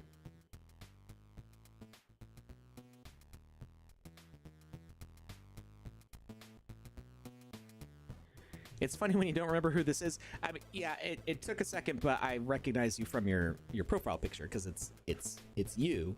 It's just very colorful. So at first I look at it and I'm like, what is this name? But it's good when you pop in.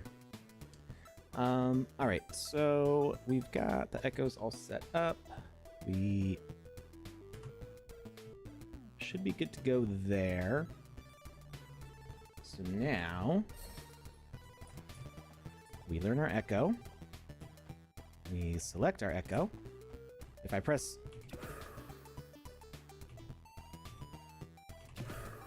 okay, so we can send that when we shouldn't be able to. So maybe we want to get rid of that.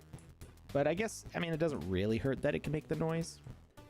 So we place a few of these down.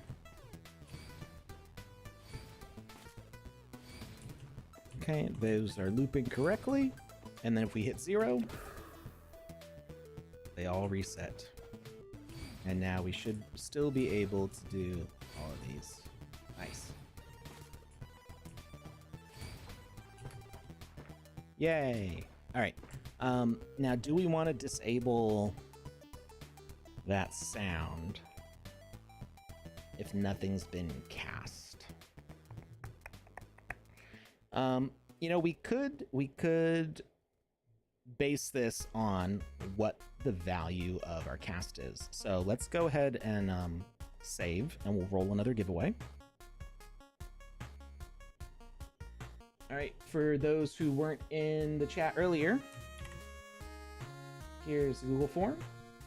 Fill it out, and if you win, you got to be here to claim out in the chat that you're here. So I know you're here, and you'll win 36 sand. So let's see, how many people do we have on here now? We got 41, so same as last time. Let's roll it again. Zimsy says, good luck. 12. Number 12. I don't know if it's H4, DR4, or Hydra. But either way, you over on Twitch just got selected to win 36 sand. Shout it out in the chat if you're here. You got a couple minutes, and if you don't, then we'll re-roll for somebody else. Just let me know if you're here. All right, so we got to get that counter working. How much time we got? Till like 4:30, right? We started a little bit late. Hydra, or H4, what is it? H4 DR4 over on Twitch.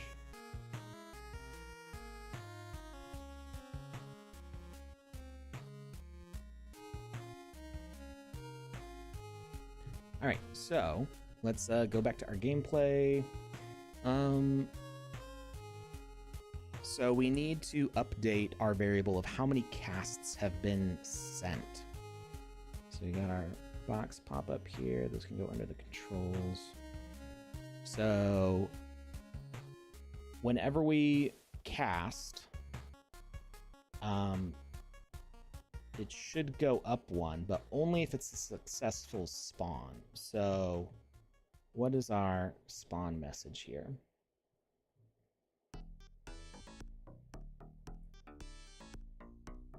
Basically, we're only sending cast when it's possible anyway.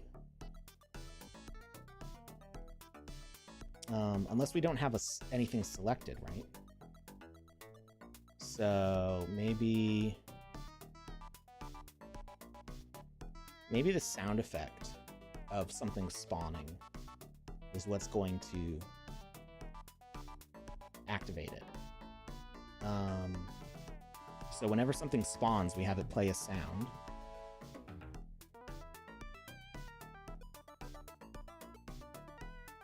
And I don't think we're using the message after that.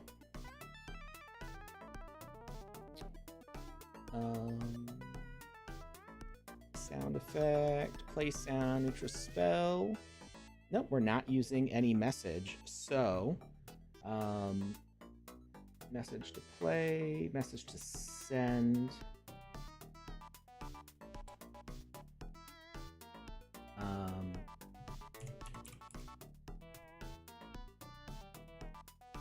We should be echo down on that.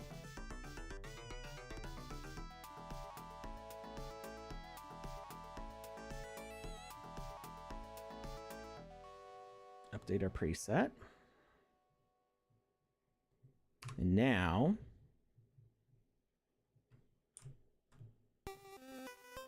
rules, math.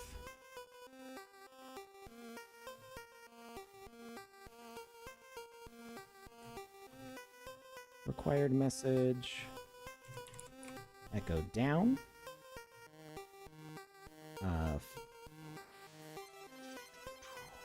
We're taking our variable of casts.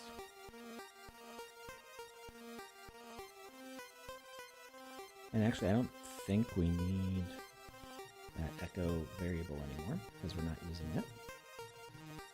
So echo down casts, and it should subtract a fixed value of 1 and return the result to our number of casts. So this will, the number of casts available on the side of the screen will go down every single time the sound effect plays to cast.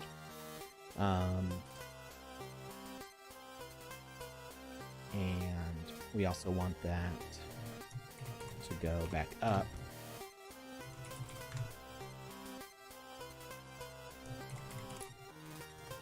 Echo counter. And this is echo up. And I believe on the death of the crate, we were already sending the echo up message.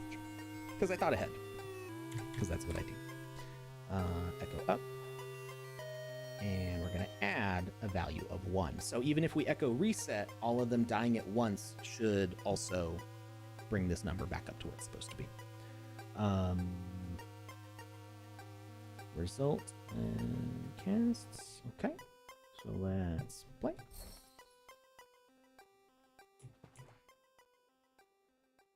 Okay. And then we get a 1. And okay, it's slow. The sound effect takes a long time to update that number. So maybe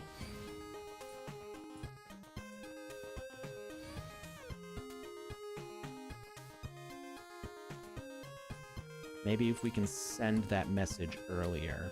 It does update correctly though. It despawns the 1, and then the other one pops up. So it keeps the number where it's supposed to be. And then if we hit 0, oh, we went up to 6. That's not supposed to happen. I wonder if that was because I had done it too quickly. The 1, 2, 3, 4, 5. We're at 0. Goes back up to 5. So again, it was because it was too quick.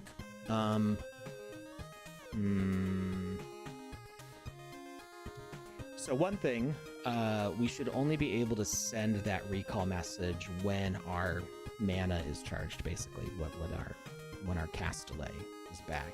So I think our cast charged should be what enables this control in the first place.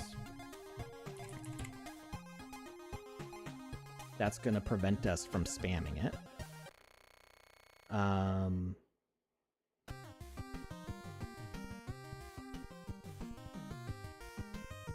we need to unbind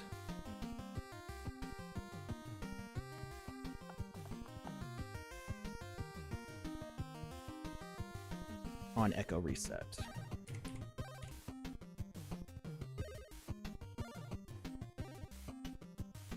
And then echo reset should also set our timer.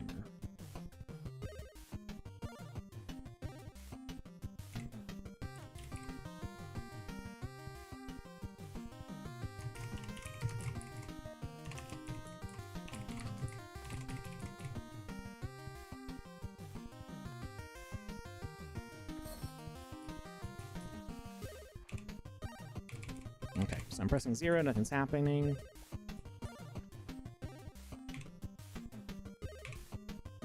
Pressing 0, nothing's happening.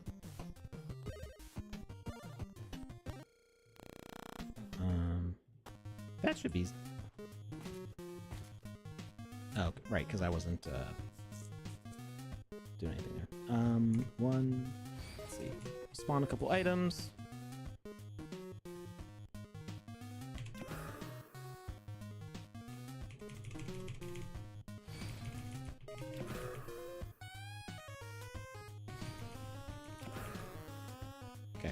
So we can force that number to go higher. So that's a little bit of an exploit, except that number is just cosmetic. It doesn't actually set anything. Hey, Fair Jamie, how's it going? Congrats to who? Oh, well, they never replied. So we actually need to re-roll because it's been like 5 minutes. All right. Well, H4DR4. You are still in the running for another roll if you do come back later, but we need a re-roll because you didn't reply. So it is now going to number 26 to D Blades. over on Twitch. D-Blades, D33BLAD3S. You just won 36 sand. And you're live in the chat. Congrats. That'll be sent out this afternoon. All right, that is 1, 2, 3, 4, 5, 6 out of 10 giveaways done. We still got 4 more bundles of 36 sand to give away. All right, let's see if we can adjust when that message sends. So in our box echo here, can we play the message at the start of the sound instead? I don't think so. Got message to play. Yeah, so we can't do it at the start, and that is a long sound effect. If the sound effect was shorter,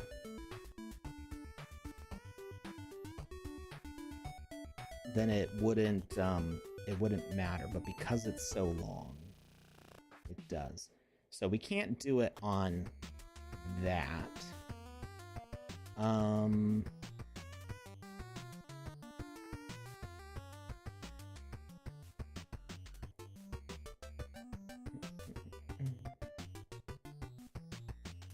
We can just add a message broadcaster.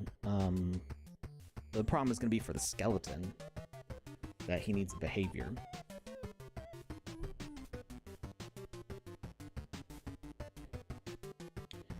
What component could we use to automatically trigger this?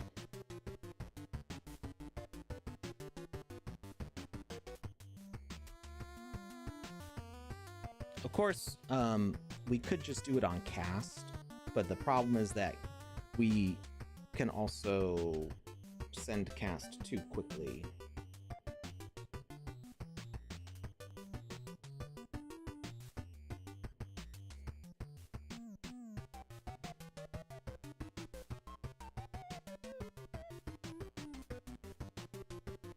We can send cast when we have nothing selected, so that would be a problem, right?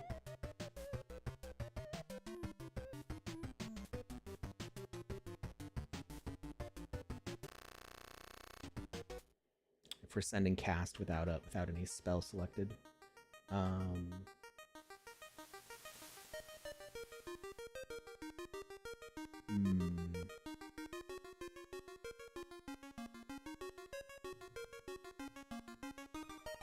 What other logic are we using when we do that mouse input?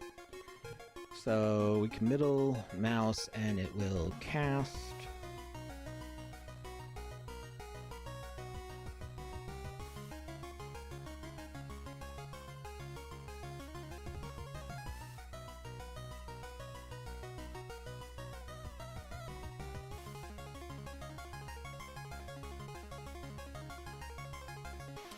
What's the timer? Cast charged.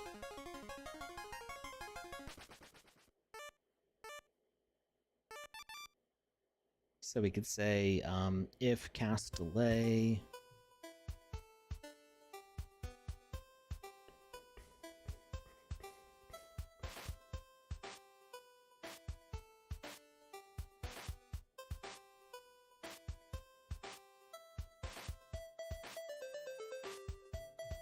We're sending out the message cast.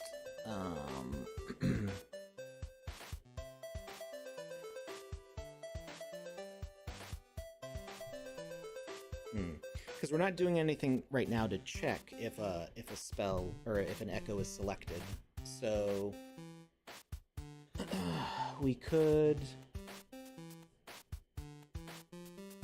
activate only when something is selected.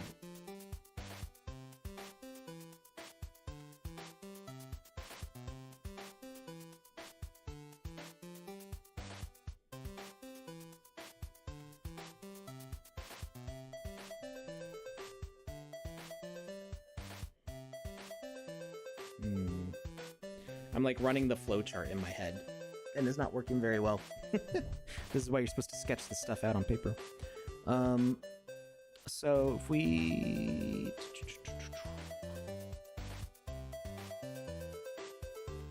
The problem is like cast is like a multi-use message because we're using it to both destroy the old stuff and spawn the new stuff.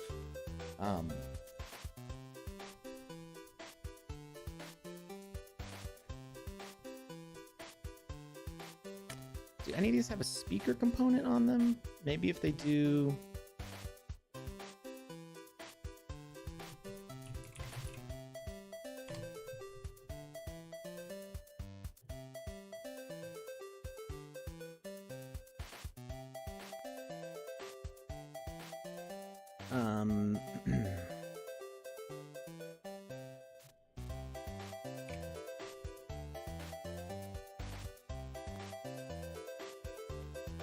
Detect... Can it detect just self?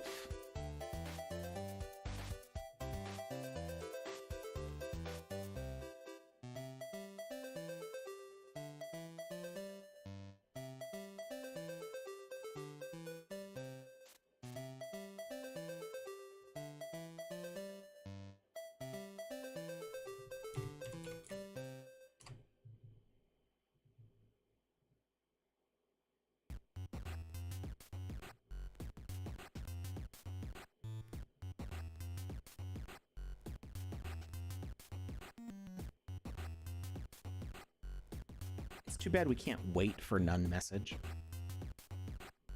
Unless we can.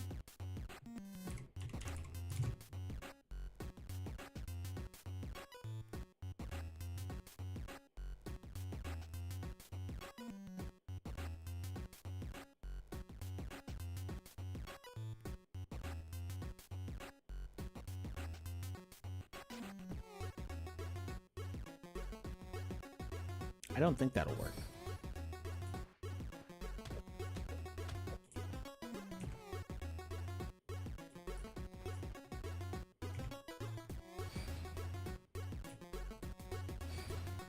Yeah, that's not making it go down.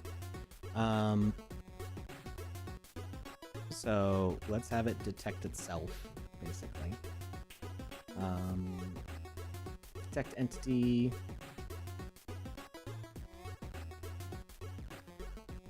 Detection range 1.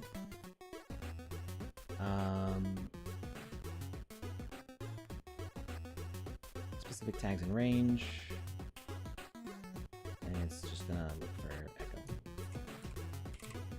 Be like, oh, I'm here!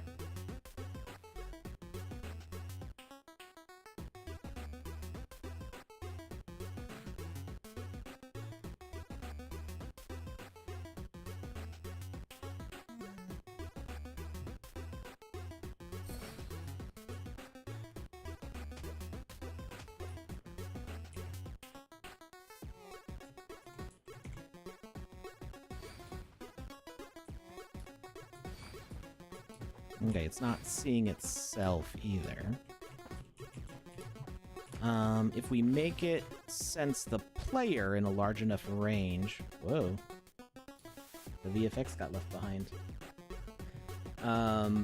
If we make it sense the player...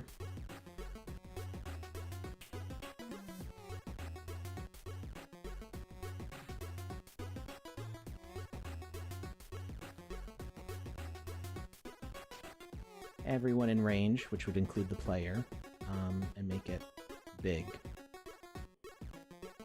Big as it can be. That way, if like we're falling really fast and we place it, it still works.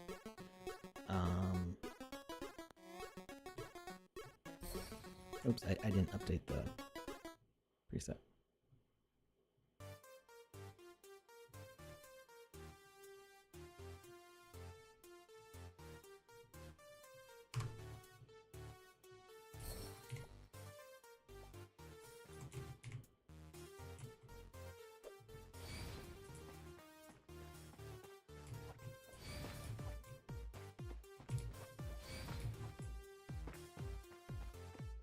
Okay, count is going down. We can reset it.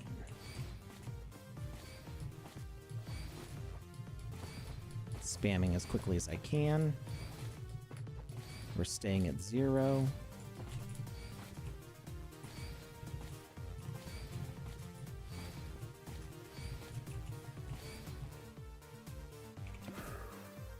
Hey, it worked. Okay, so I think that's fine. We can use that speaker on all of these, and it'll be fine. All right, so something that I've been meaning to do is I've been meaning to swap these. So they're 1, 2, 3 in order, just because it's bothering me that they're not. Let's hit save, and now we got to add the other echoes, which should actually be pretty easy, because we're just duplicating out some logic that we already have.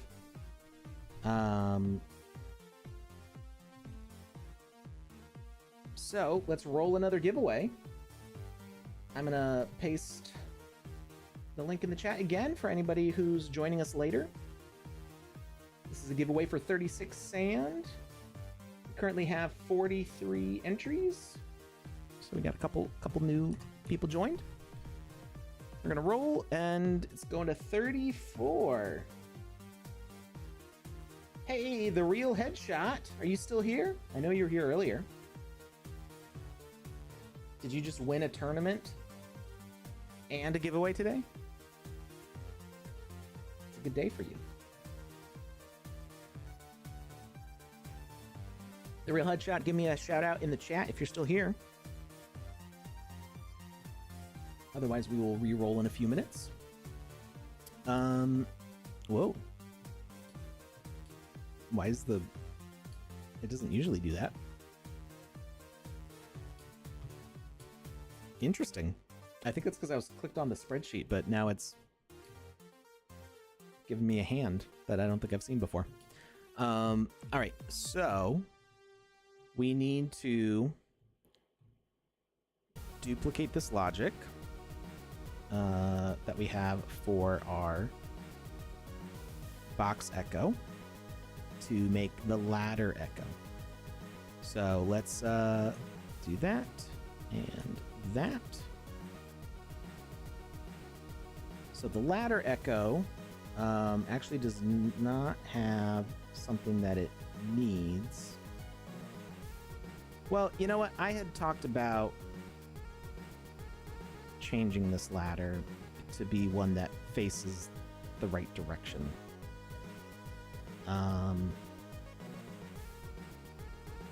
Because technically it should be rotated 90 degrees. So let's see if there's a different ladder asset. That way things are a little easier for us.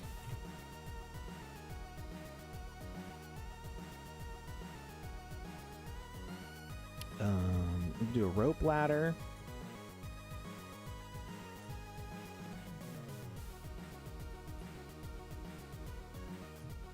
I really like the look of this ladder, though. All right, let's keep it, despite the issues. The main thing is that the pickable needs to be on a different object.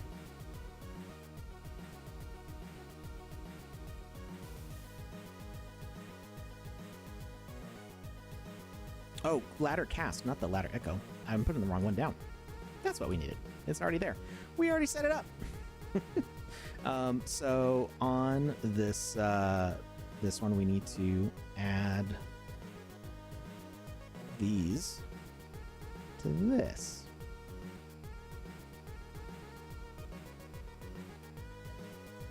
And we need to move them over.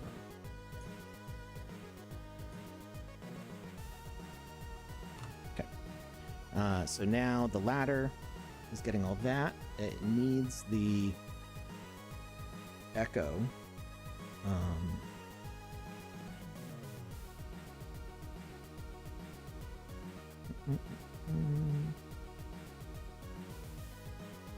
Oh wait, I'm just realizing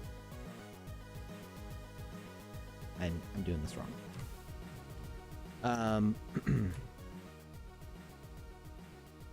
We don't have the spawner. I'm forgetting the difference between casts and echoes. The cast is the thing that actually spawns the echo.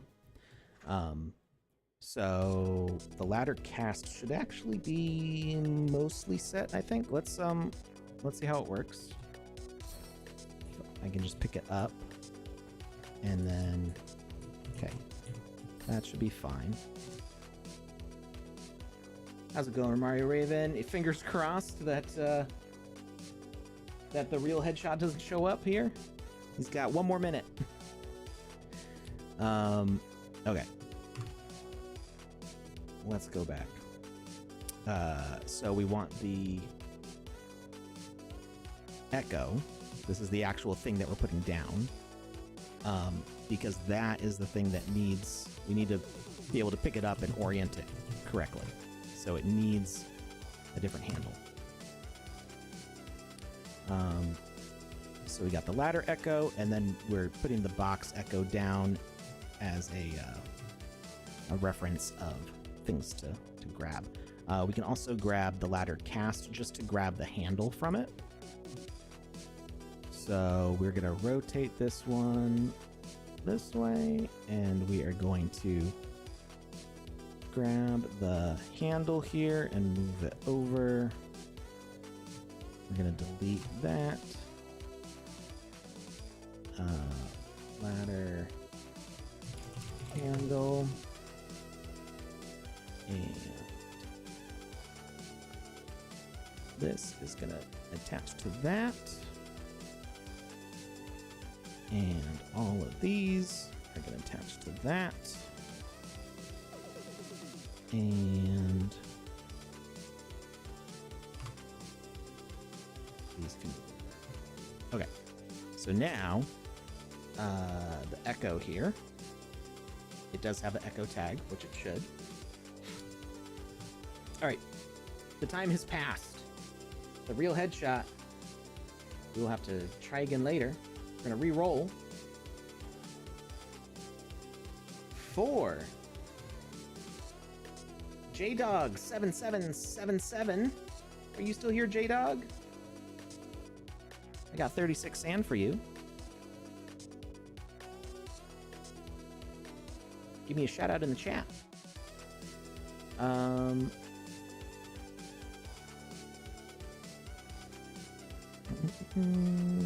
Fox Echo.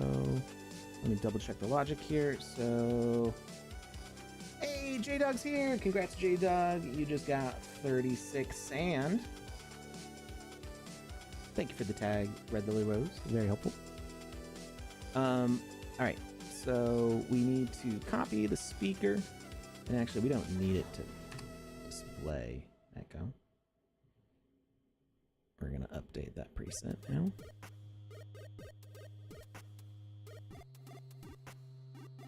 We're going to copy, and then we're going to go to our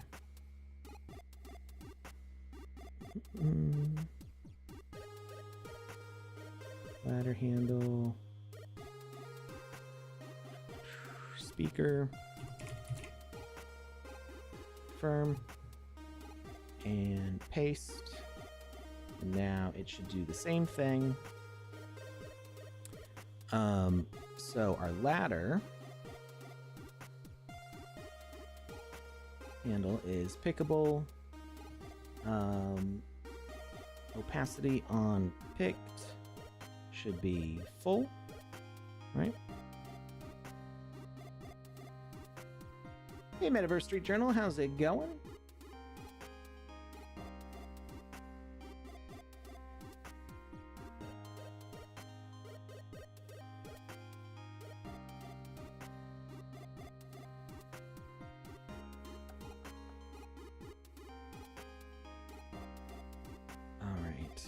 So it's a little difficult to check the logic back and forth when we have to keep on hitting edit logic, but we've got a pickable component.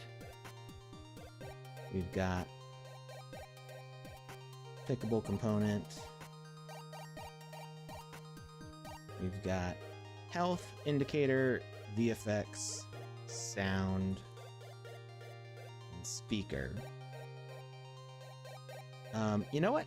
As I'm thinking about this, it might be easier just to duplicate this object. If we duplicate it, we get rid of all the attachments.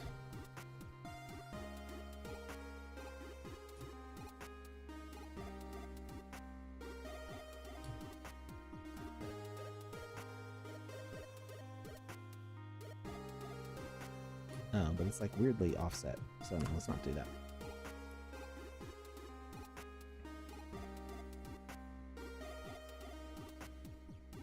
ETH 10 years?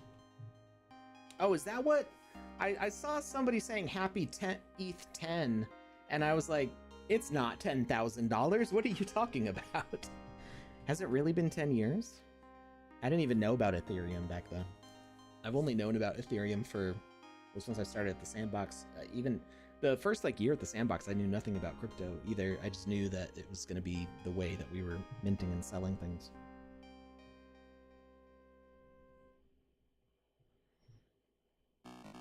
Is August 2nd also Ethereum's birthday?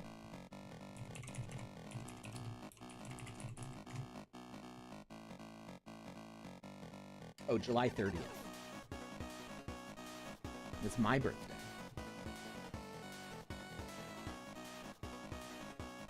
All right. So, what was I doing 10 years ago? I was getting ready for my wife to go into labor. I mean, not on my birthday, but a month later.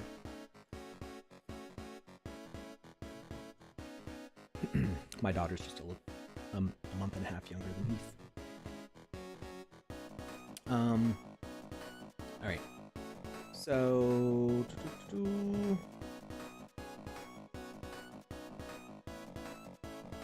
2014. Gonna be 2015.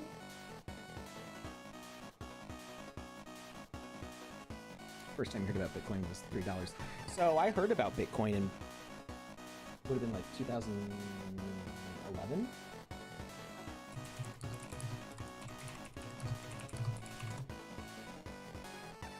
It was either like 2010 or 2011. I was in college. Not lucky me, I didn't buy any.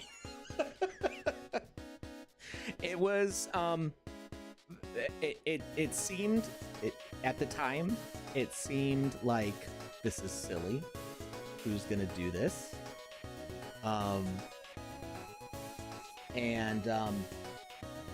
Hearing about needing a ledger and or not ledger like the company ledger, but needing a hardware wallet. The concept of spending money to buy a hardware wallet or spending money to set up a mining rig. I was like, what is all of this? I'm a nerd, but this is too far. This sounds too complicated. And so I did nothing with it. The first Bitcoin I bought was after ETH. I didn't buy any Bitcoin until 2000 would have been 21 or something like that. And not even that much. I don't have that much Bitcoin. A lot of missed opportunities. Bought ETH in 2017. ETH was still cheap in 2020. The looking at the first time I bought ETH, I think it was like $300, something like that. I'm like, wow, I wish I could have held on to some of that.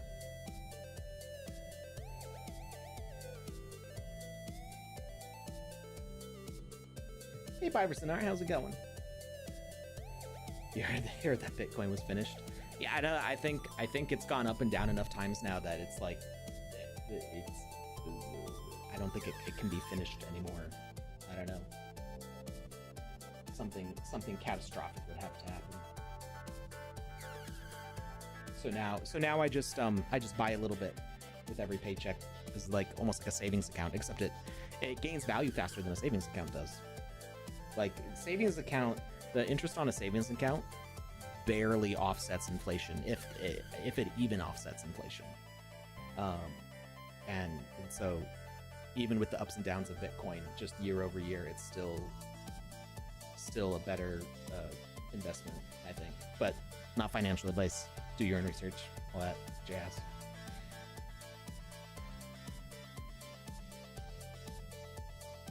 Updating Escapes from Spikes and waiting for a game jam? Yeah.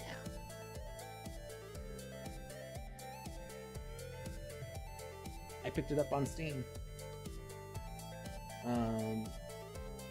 Not Jackie just says, I had a friend who was mining Bitcoin in like 2012. I knew about it. I remember I first learned about it while I was at school in college, before I graduated. I graduated end of 2011. Like December of 2011. I had like a half semester at the end. Or not a half semester, a half a year. I graduated in an off semester. So I remembered hearing about it back then. And I was like, this sounds silly. And then all these years later, I'm like, dang it. I should have bought $1 of Bitcoin back then instead of hundreds of Steam games. Like, the trajectory of my life would have been totally different.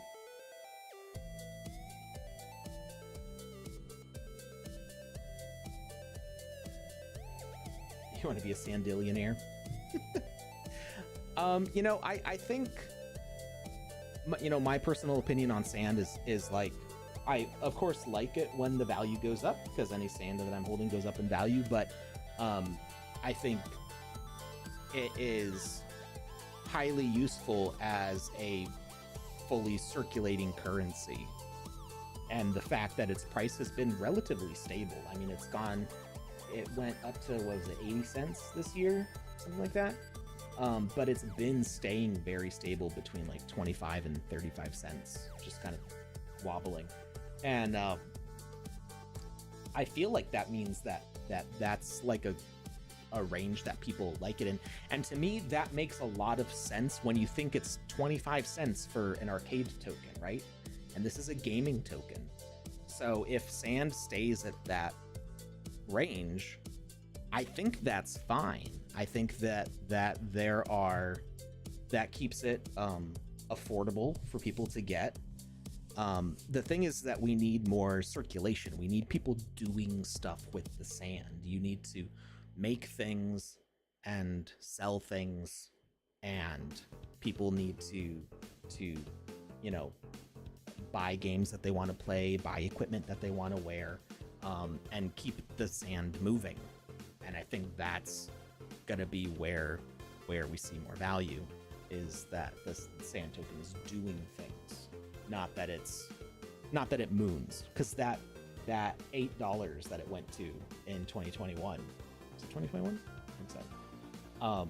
Was like unexpected, and the whole I think there were factors outside of the market. Facebook changing the name to Meta, all this stuff, things blew up, and honestly, I think overvalued. I'm not speaking just about sand. I'm speaking about all over the place. Who wants to open a supermarket in real life that only accepts sand? I mean, I live in a rural area. It's not going to happen for me. But it would be nice if I could use sand in more places, because it's annoying for me to have to convert it. I have to, because for the time being I'm on Coinbase, they only accept sand and ETH. So anytime that I get sand, I have to bridge it from Polygon to Ethereum, then move it over to Coinbase, and then cash it out. And if I don't want to pay a whole bunch of fees moving over to a bank, I have to wait 1 to 3 business days for it to deposit my checking. It's like, just let me use the sand. It'd be so much easier. So yeah, no, totally. It would be nice to be able to just use the sand. I'm not expecting that, because I'm probably the only person in my town who has sand.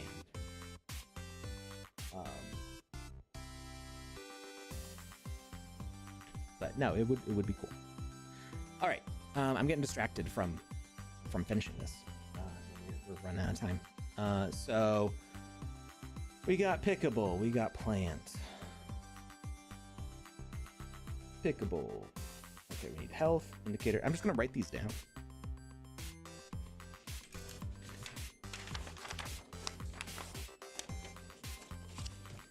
Make sure that we got everything that we need.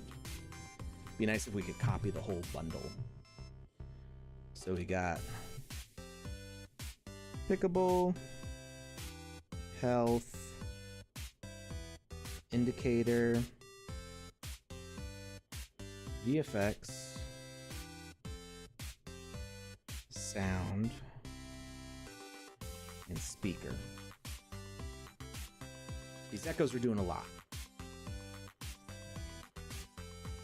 All right, and then on the actual ladder handle, we got pickable.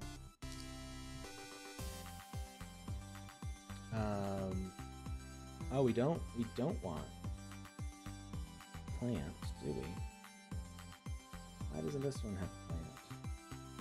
It obviously doesn't need it.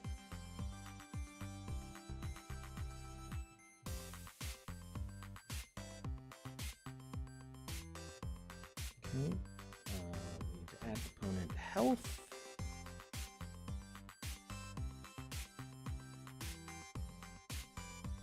We got speaker. We need an indicator.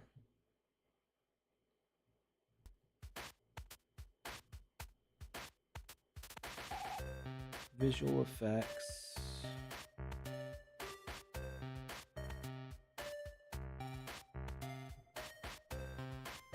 And sound.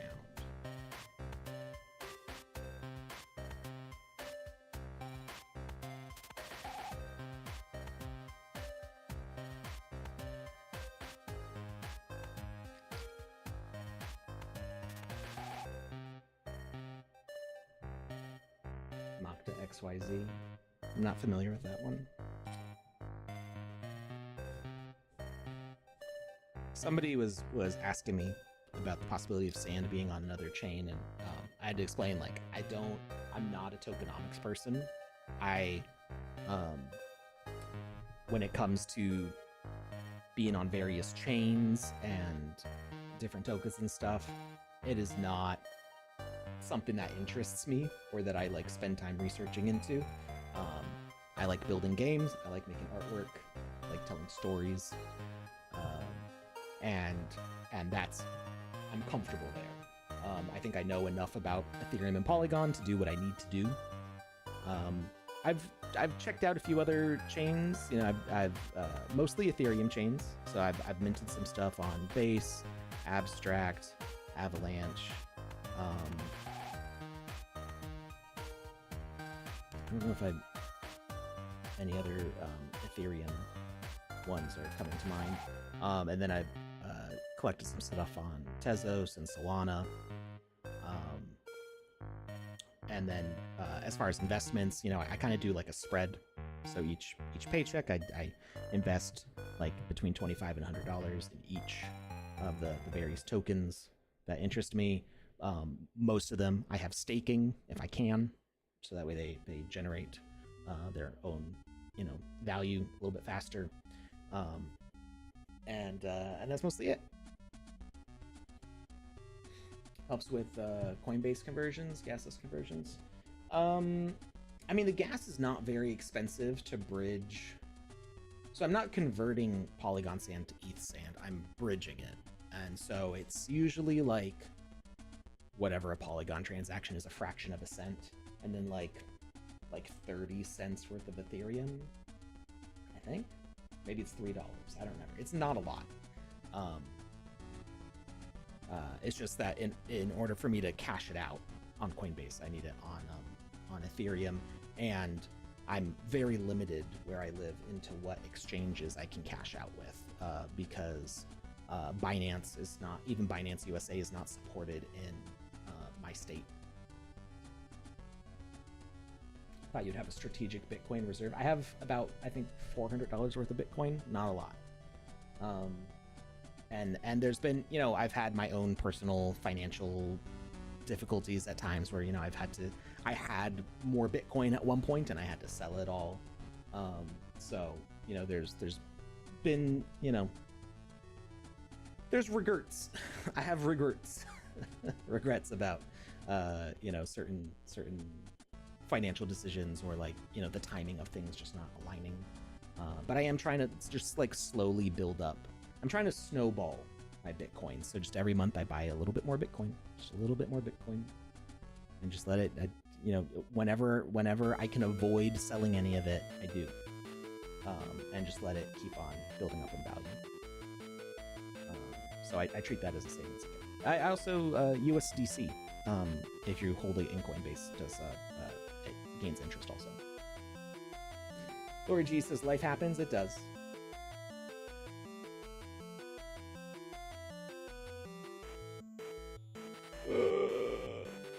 Lost a key for a 2010 wallet, mined 32 Bitcoin.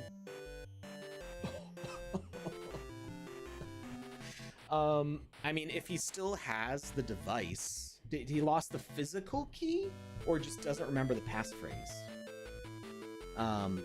There was a guy who had like an older, I don't know if it was a ledger or what. He had an older device that he was able to get it to a guy who was able to put it in like a special maintenance mode and was able to eventually like figure out the key. He formatted the device. No. Oh no. That hurts. I don't think there's anything you can do after that.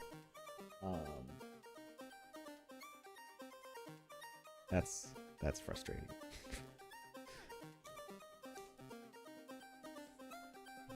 Yeah. And it only works. I think it's like a patch thing. It only works on an older device. Yeah, it was a couple years ago now, I think, where he just it was like digging for not a needle in a haystack, but like a needle in like a landfill, like full of hay and other needles. Yeah, it was pretty impressive that he got that back. All right, so we're just gonna copy all of our things over to the ladder handle. One at a time. And then we'll make sure that everything is set up specifically for the ladder. What did I just copy? Indicator.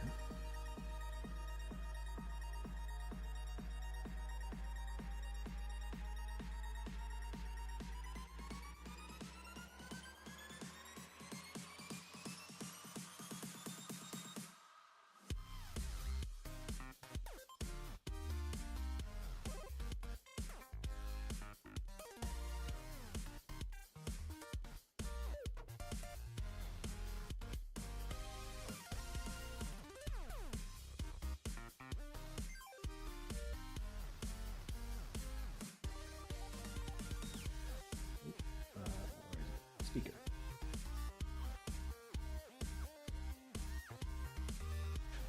Yeah, formatted drives can be recovered, because typically the way formatting works is at the start of your drive is like basically the file that says where all the files are. So like the way a hard drive works is there's hidden data that is the file structure, and it says at all these locations on the drive at, it has to say where on the drive these things are. Metadata, yeah. I guess it is metadata, but I don't really consider it the same as metadata, but I guess it kind of is the same.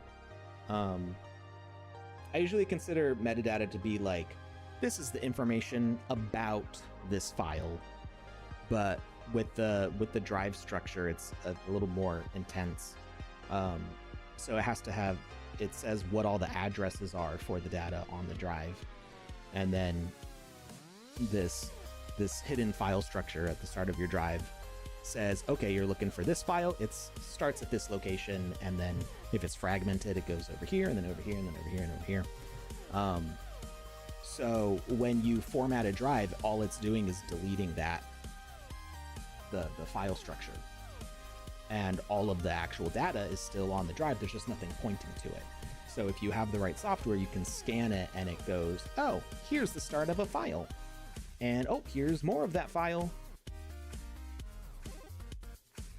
Just wasn't worth it in 2010 to get it because the cost was $30. Oh! So much pain. I mean, if he still had the device, it would, like, the amount of money now would be worth it to see if it's recoverable. But that's the thing, if he tossed the device or overwrote it, if he kept on using it so it was overwritten and like all the data got formatted over, then yeah, you can't go back. All right, so we should be able to get rid of that now. And let's see, we've got our ladder handle. It is pickable.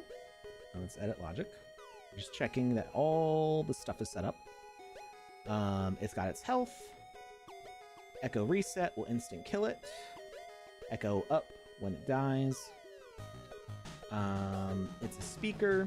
It detects the player and says echo down only once. Oh, he stopped mining after that. I was like, hindsight, yeah, you have no way of going back, so I just gotta plan going forward. Indicator, pick up, display interaction, display over, all that is good.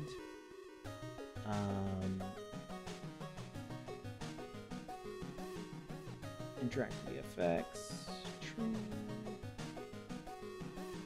Spell, curse. Okay, play sound, neutral spell. Okay, all that should be good. The tag of cast, no. It should be an echo.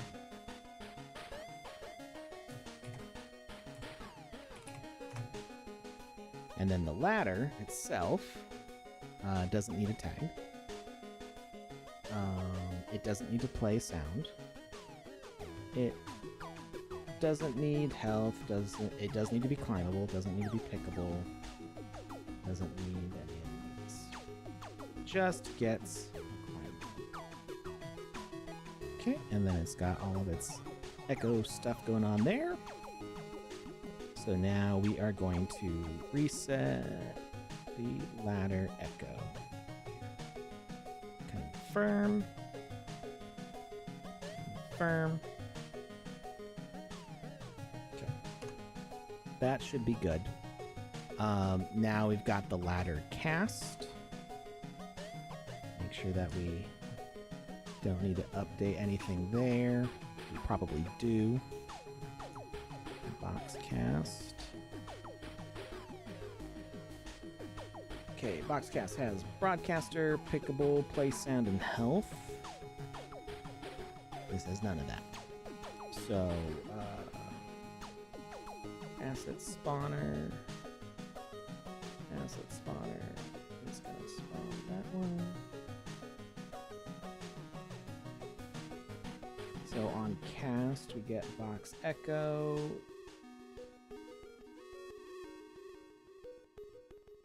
Cast, we get ladder echo.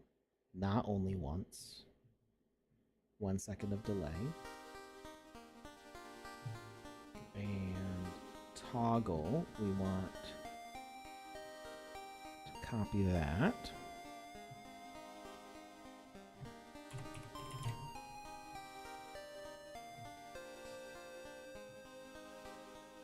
Okay, and instead of box activate, we're gonna go ladder dot activate.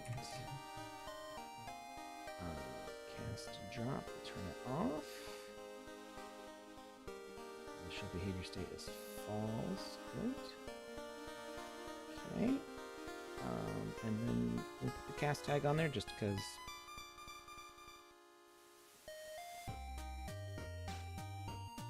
We can.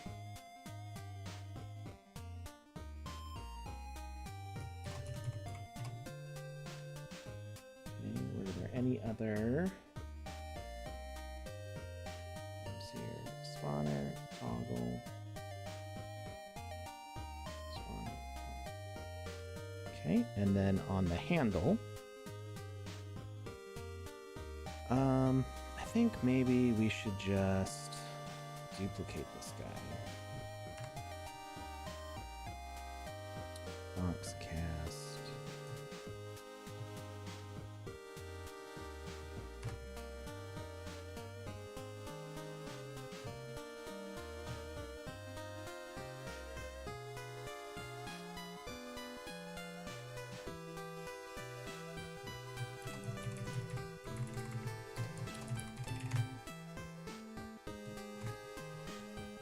Ladder cast handle. We're going to interact self once, select ladder.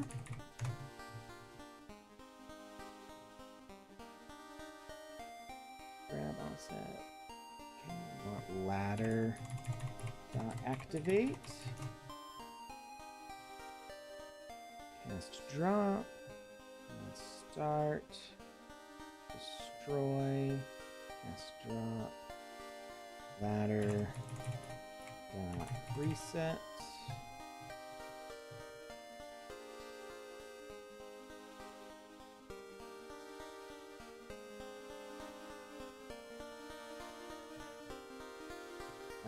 Nightbot, you clicked on it and it says the page does not exist. Where is it trying to send you? Docs.sandbox.game. Okay. Well, good to note.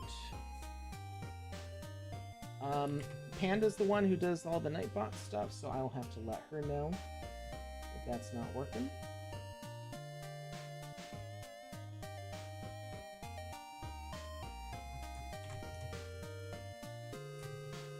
It just is an outdated link.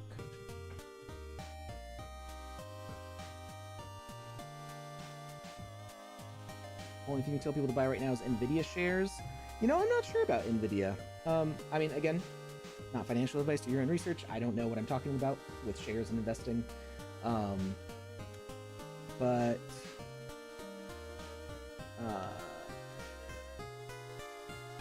I think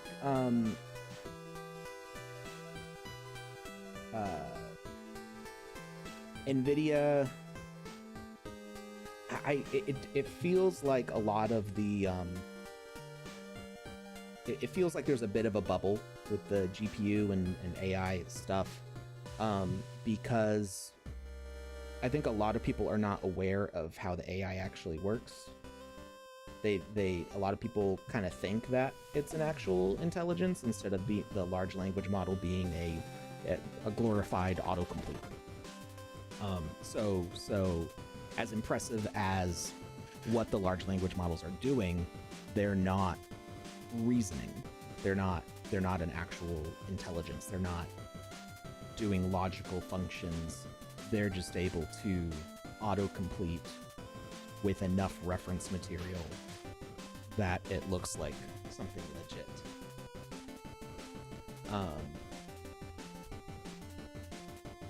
You don't think that people building data centers are going to slow down? Thank you. Very cute. I'll take a closer look later. Okay.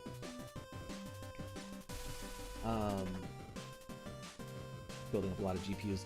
Yeah, I mean, it could still, keep going up, but I don't know. You're kind of like waiting for a breakthrough for it to get into real intelligence.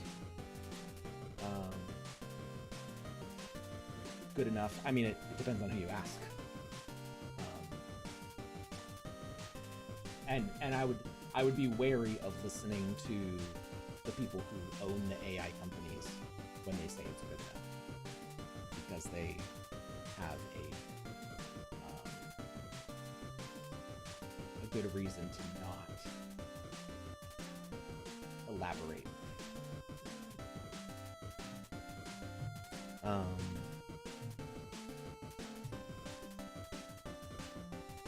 It's it depends on who you're talking to and what field they're in, and what their level of expertise is, whether they think that it can outthink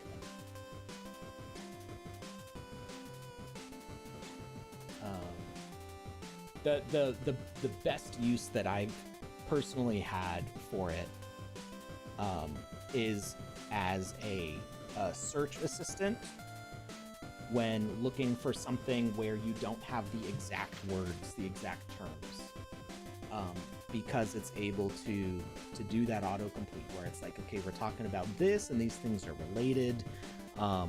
It's pretty decent at finding something where you've got the word on the tip of your tongue, or you can't remember the name of a thing, but you can describe it in a lot of ways that maybe that thing has not actually been described that way by other people. So if you're using traditional like Google word searches, its ability to do that autocomplete will help it find similar phrasings and similar conversation topics that bring you to the result you're looking for, even though you couldn't get the exact words out. I find that very useful, and in a way that like I'm usually able to find what I need, or at least used to be able to find what I need through like an old-fashioned Google search, but sometimes I'd have to search a whole bunch of different terms, a whole bunch of different ways, dive down through, multiple pages of search results and scan through what the results are. And that's just a super time-consuming process. So the ability for the ChatGPT or whatever to dive through that information a lot faster than I can and pull results that match what I'm looking for is good.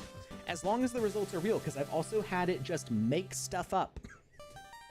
When I'm like, what's the character from this game, or like what's the game that this character is from, and it just made up a game, and I'm like, that's not a real game. There's no reference for that anywhere on the internet. You made this up. That's not a name, a title of any game that's ever been made. And it couldn't explain itself, and that's a problem.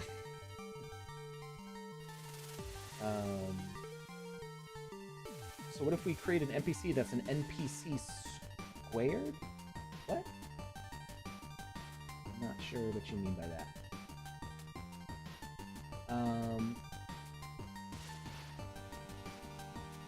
Medical diagnosis could be helpful or disastrous. Yeah. I think the reason we have computers is so that way they can do more of a thing faster than we can do it. More number of times faster.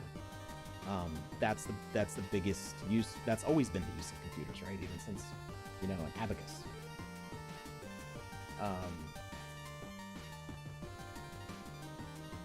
So I think a lot of people are falling into a trap where they can let their brains turn off, and they can be like, I don't need to know how this works because the AI will tell me.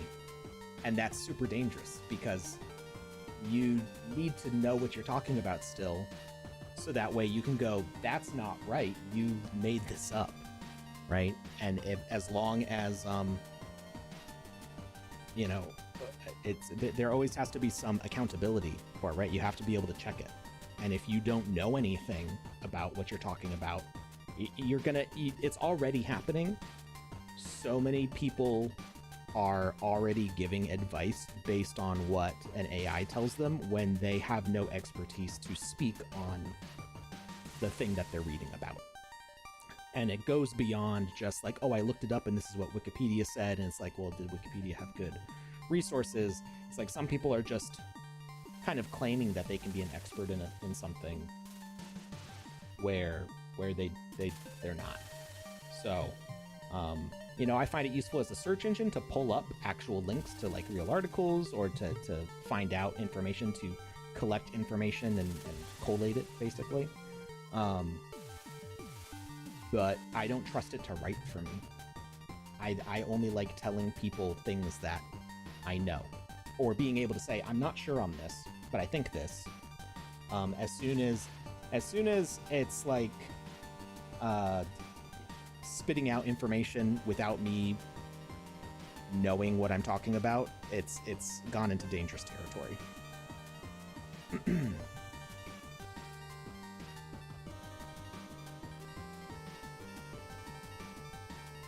People can't park their cars with all the beeps and gups.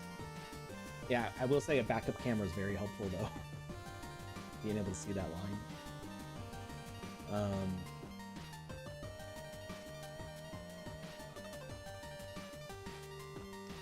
the circle of NPCs creating NPCs. Yeah, I don't think our NPCs are going to be that advanced yet. All right, let's get this finished up. We're running out of time. We're over time. I've gone too long already. So we've got health. Oops. Logic. Message broadcaster. Inject self. Select ladder. Ladder activate. Drop. Set. Okay. This should be all set. So we're going to reset our ladder cast. Firm. Firm. Complete. Okay, and then we need a spawner for it.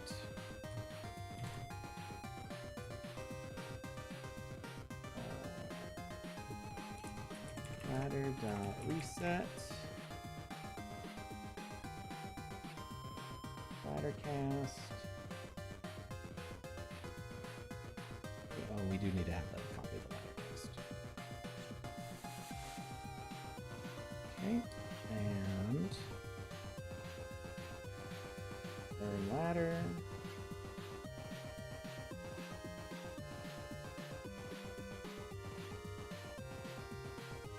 Okay, in our gameplay, we need to make sure that all of our rules are here for it. So under casting controls, nothing should need to change there. Casting sensor should all be the same. Casting delay timer should all be the same. Our heads-up display, we do need some updates. So we need to cast activate, select box, cast drop. So under cast box, we're going to do cast ladder.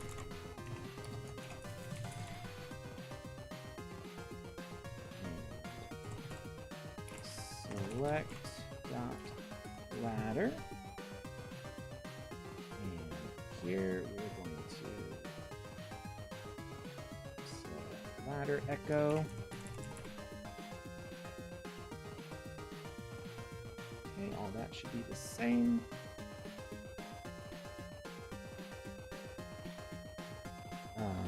Echo up and echo down should all be the same.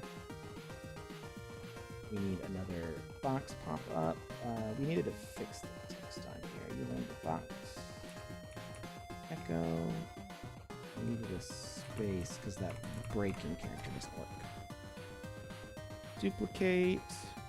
Anybody in the chat, have you done pop-ups and have you been able to put a break character in there? I think there is a way to do it, and I just don't remember what the key code is. Learn ladder. You've learned the ladder echo. Press the 2 key to select this echo.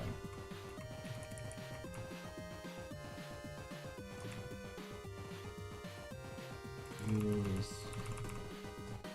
ladders to climb to higher areas. Okay, and then box control, ladder control, select ladder.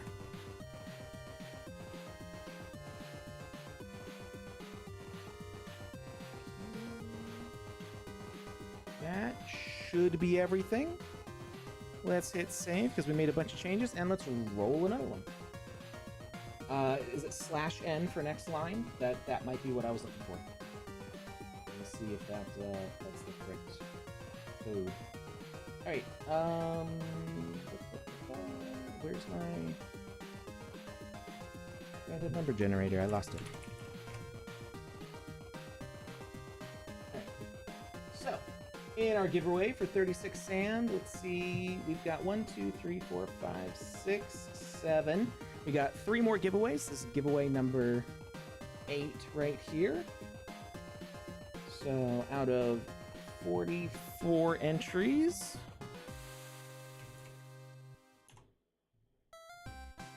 rolled a 12. That is H4DR4 again, or maybe Hadra. Hadra, are you here again? If not, we'll roll it again in a minute.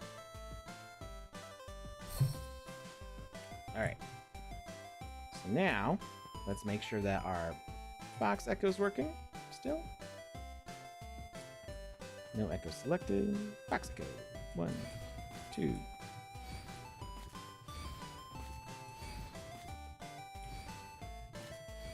Okay, good. Okay, reset them. Now what if we set 2? Oh. We're not supposed to be able to do that.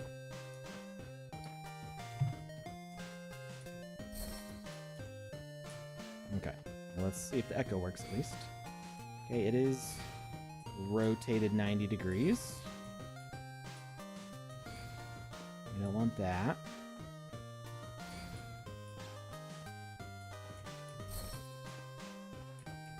We can't pick them up.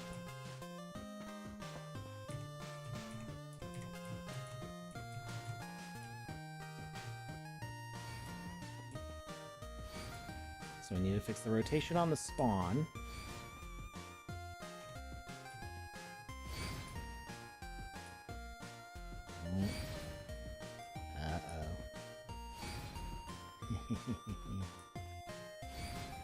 So we need to make sure that that forces us to put it down. Hey! All right, Hadra. Is it Hadra or H4DR4? Can you climb a ladder holding a ladder? Yes, you can. And then you can place it. Although, oh, that's interesting. If you do that.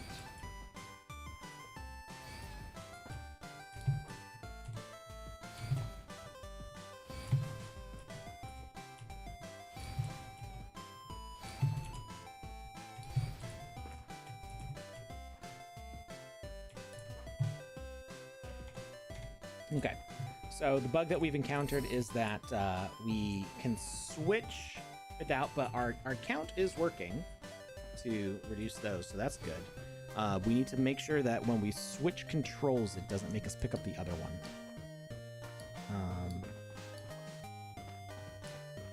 And also that we can't grab that item before it's available. So let's try that breaking character. What was it? /N?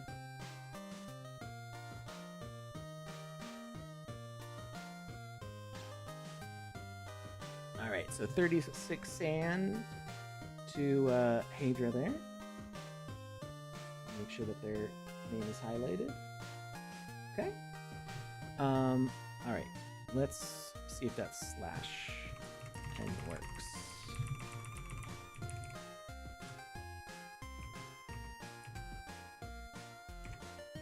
Huh? Oh, yep. And it makes it so that way it like hides itself immediately when you do it too, which is kind of cool. /N. So that should work. I always forget it's N for new line. Yay, that looks so much better. Thank you, whoever that was. I don't remember who said it. All right. So, just because we're running out of time, we're gonna roll some more giveaways. So if you're just joining us, we're giving away 36 sand. You got to get your name in here fast because we're going to be closing out this form soon. All right. So for the next giveaway, we're still at 44 entries. We're still at 44 entries. All right. I'm gonna roll 17. That is for Fantastic Unicorn. Fantastic Unicorn, are you still here in the chat? I need you to call out that you're here. So that way we can give you that prize.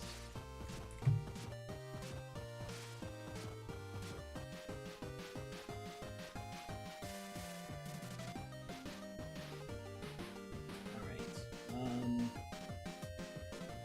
So ladder pop up.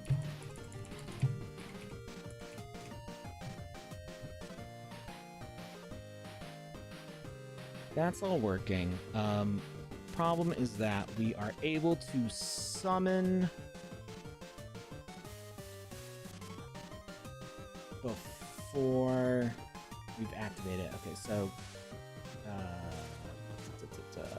it's on the input control, echo controls. Learn box. That's the first part. This should not be learn box. It should be learn dot ladder. So that's the first mistake. We should be able to learn ladder. Okay. And we should not be able to switch to another echo until we've learned it. And now we've got that one. But now the problem is that when we switch, it makes us pick up the other one. So we need to make sure that pressing that key will also force us to put down the other one. So let's see. I feel like there was supposed to be a control in there for that.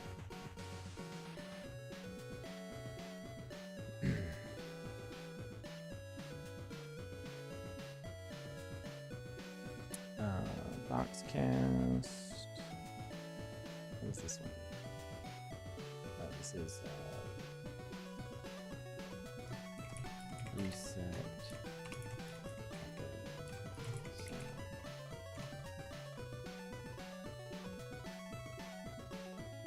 I'm just gonna make sure that all these are marked.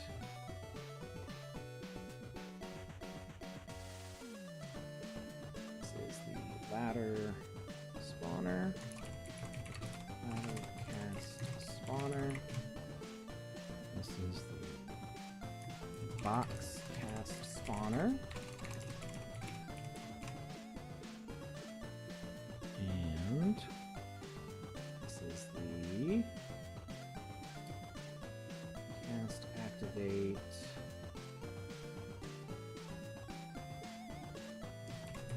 Cast activation. Okay. Those are all good to go. Did you see the amazing update for creators announced today by Seb on X? Oh yes, we didn't talk about any news because I just wanted to jump right into this stuff. So, did he say it's available right now? Or is it coming soon? I don't remember if it's active at the moment. But lazy minting is here. Thank you for the link. I was about to pull it up. So we're making it 100% cost-free for creators to sell on the Sandbox Game Marketplace. Lazy minting rolling out very soon. Okay, so very soon is still not today, right?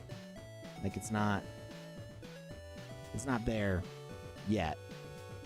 I probably don't even have. Let's see if I want to try to mint something. Let's say like I wanted to mint this guy. Like I don't have a option for it yet. I still need to do Catalyst, so it's not rolled out yet, but it is roadmapped for this summer, I believe. So yeah, Seb didn't even put a TM after the very soon. He just very soon. So yes, it is here.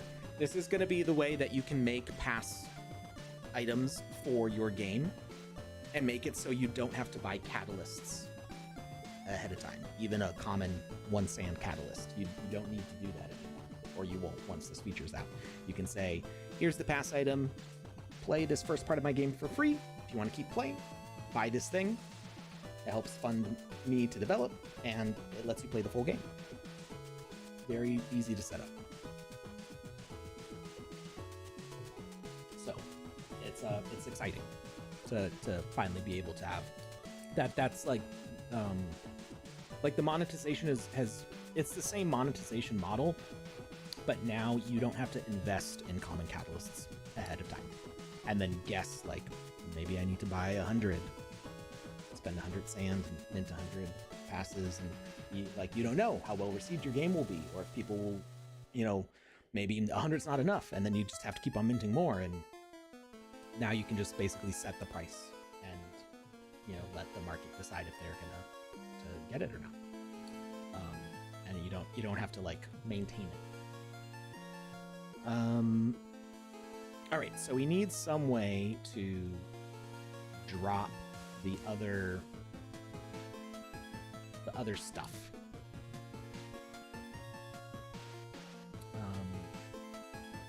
So our handle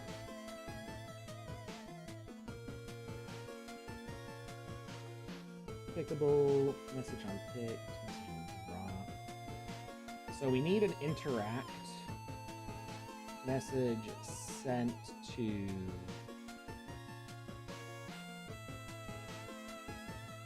everything. Not everything, but to the cast when we drop.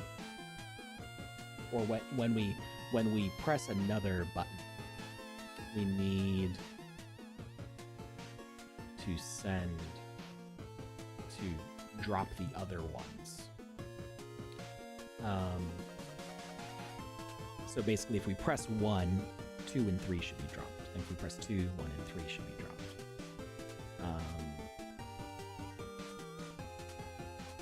So we can actually do this on key up.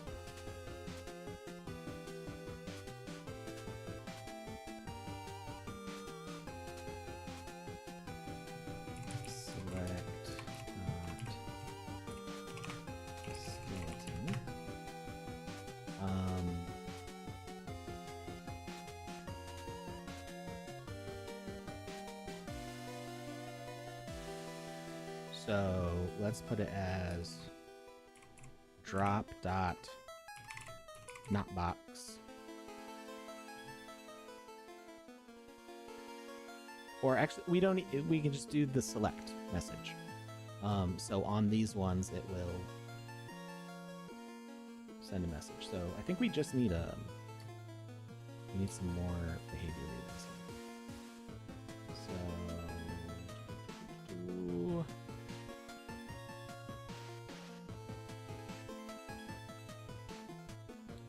Using a speaker component on these already. We're not. So we can say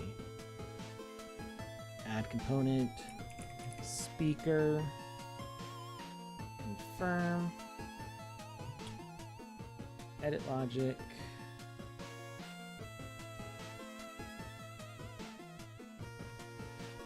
zero duration, not looking at target. Wait for message. Actually, detect thing. That's fine. Everyone in range. Doesn't need to be big. Message to send is interact.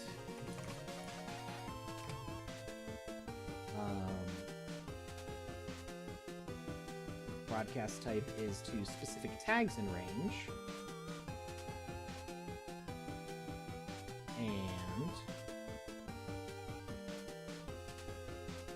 Or can we do selected actors?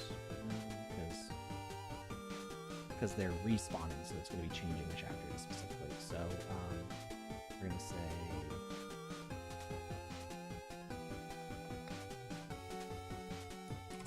cast ladder and cast skeleton. Copy this.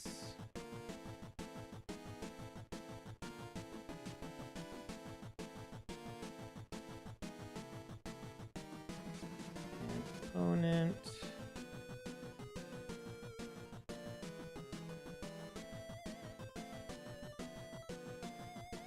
Speaker. Wait, did I put it on the actual box? Not that it really matters.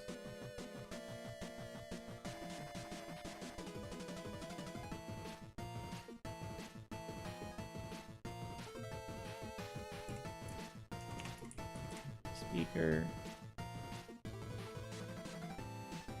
Paste, edit logic, and it's going to go to cast box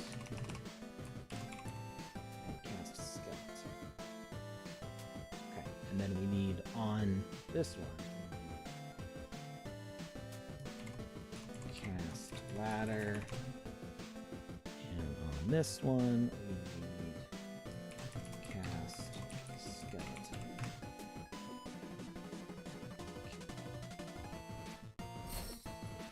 Oh, well, maybe not on detect entity.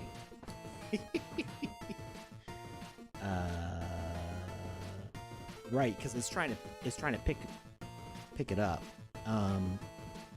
So we're gonna wait for message.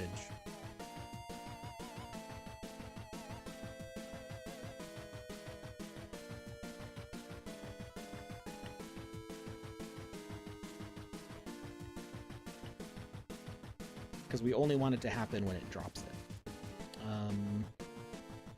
Message to wait for message is going to be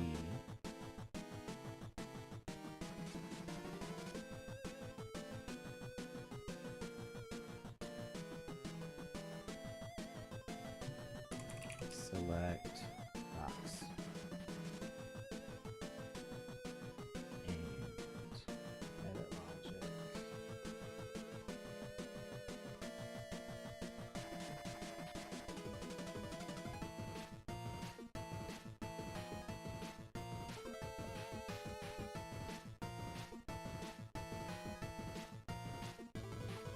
We could also, if the interact's not working, we could also just destroy it, right, with a cast drop. But let's see if this works. Cast drop. Switch that to message.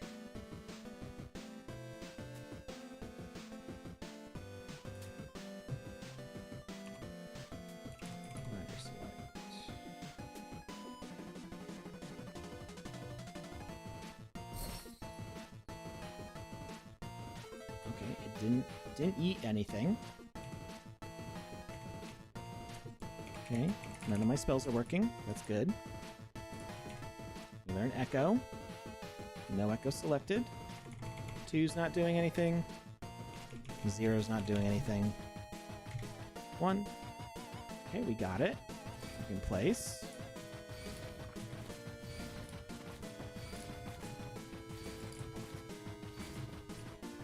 Okay, 0. They reset. We got 2 left. Put it down. It respawns. Pick it back up again. Place another one. Okay. That's all working. Now we learn the other one. Place it. We still haven't rotated. That's okay. Okay.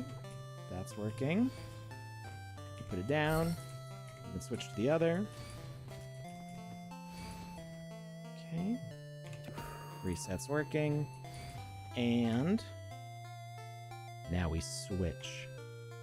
Ah, it doesn't work.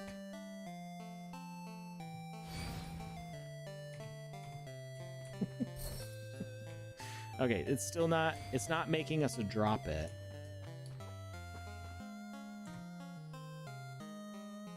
So I think we need to kill it. We do have health.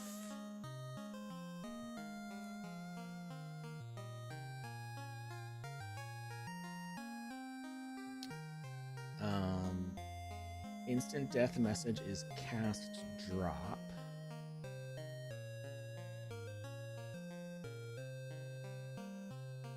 Can we kill it while it's being held?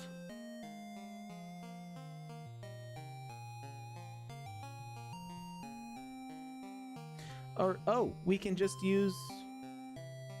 We can use the select as an instant death, right? Select box and select skeleton. Right? And then we can get rid of this speaker entirely. And get rid of that speaker. And add... Oh, I never... This might have worked, but I never updated the presets. That's probably why it broke. It only works if you set it up correctly. All right. Where is it? Health.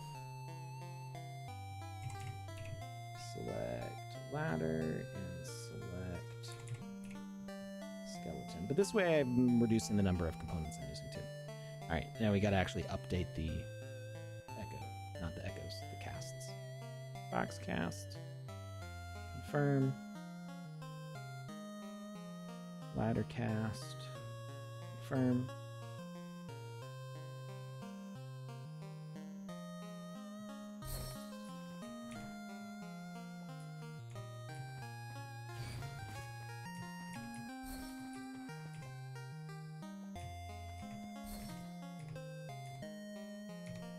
Oh.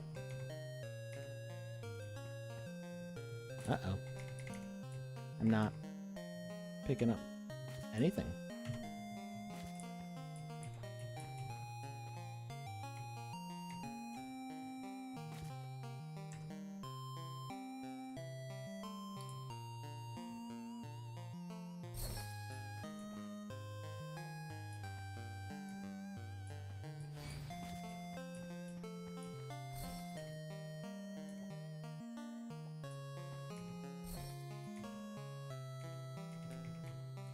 All right, I broke something good.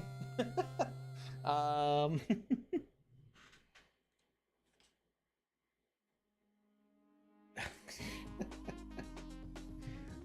right, let's do another giveaway. I see you guys are getting antsy in the chat here. 1, 2, 3, 4, 5, 6, 7, 8, 9. This is giveaway number 9.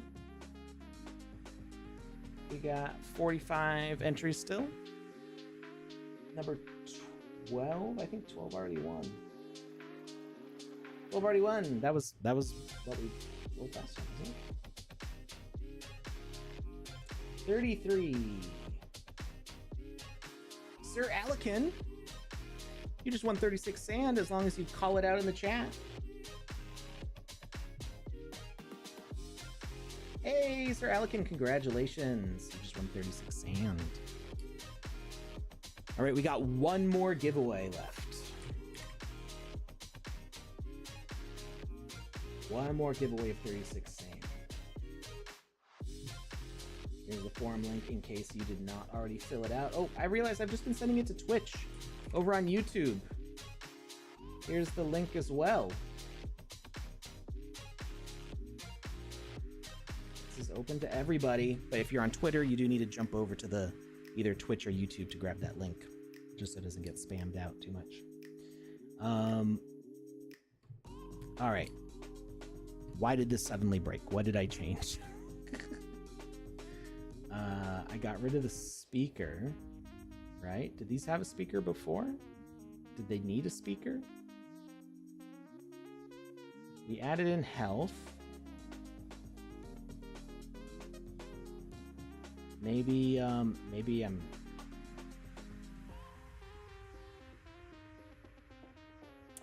Oh, the instant death message. I'm killing them over here. That's a problem.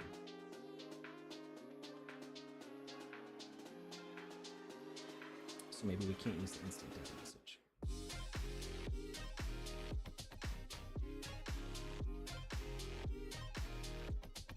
Let's try that speaker component again. But this time I'm actually going to update the thing that I was supposed to update.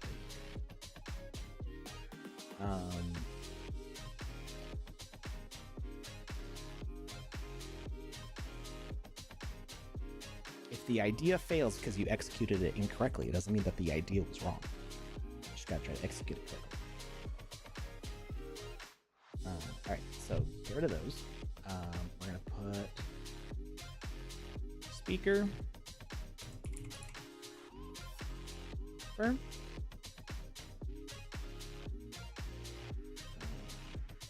Zero. Target off. Detect entity. Everyone in range. Small range. Message send is going to be interact. And it's going to send it to specific tags in range. Cast ladder and cast skeleton.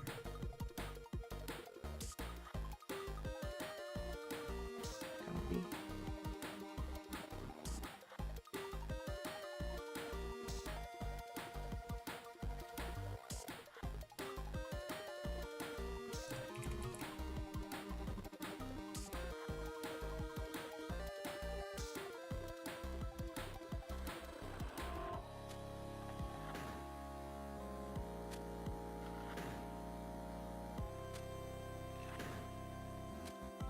Ladder, cast skeleton.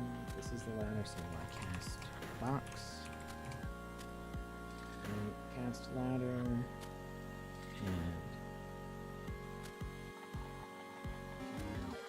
this is the skeleton. Cast box.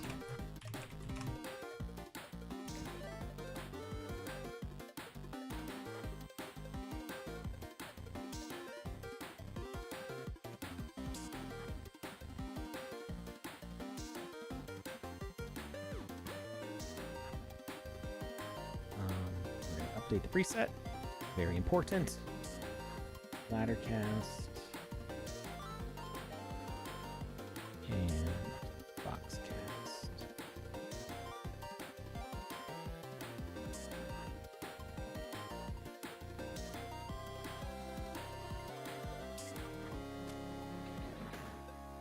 I didn't have the numpad. That probably messed some stuff up too.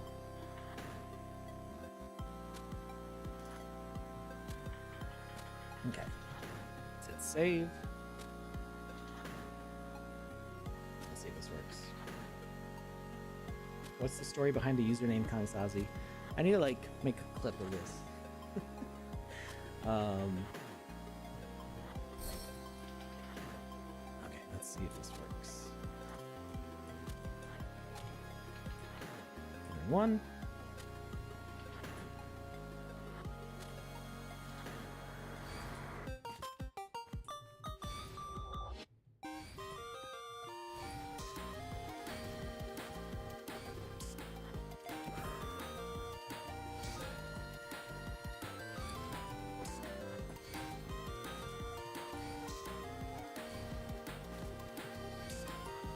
Okay. And I can pick it back up, right?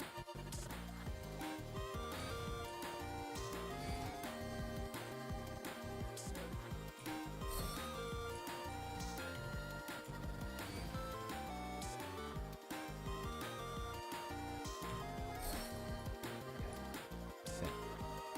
Now I learn. Next one.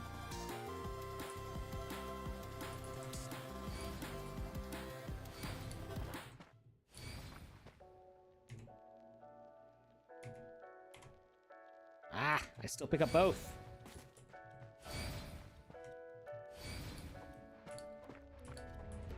Okay, I think what we need is...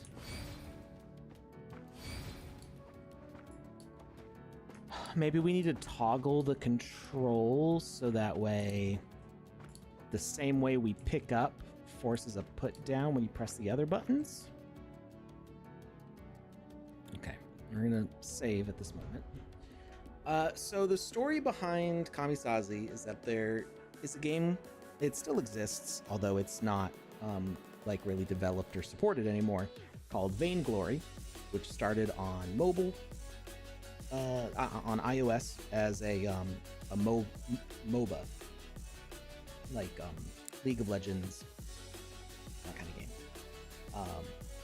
Came out, I want to say like 2013 or 14, something like that. And I played it obsessively. like 3 hours a day minimum for a couple years. And I don't know that I was particularly good. I was kind of climbing up in the ranked matches, but I did struggle as they added more and more new characters to kind of keep up with the ever-evolving meta. My favorite character was oftentimes he was pretty easy to nerf. Like he was an easy to play character, but could be super powerful. But any enemies that had like some sort of stun would really mess him up. And he was like a Gatling gunner, and he was really good for pushing the lane past the enemy turrets, and his name was Saw.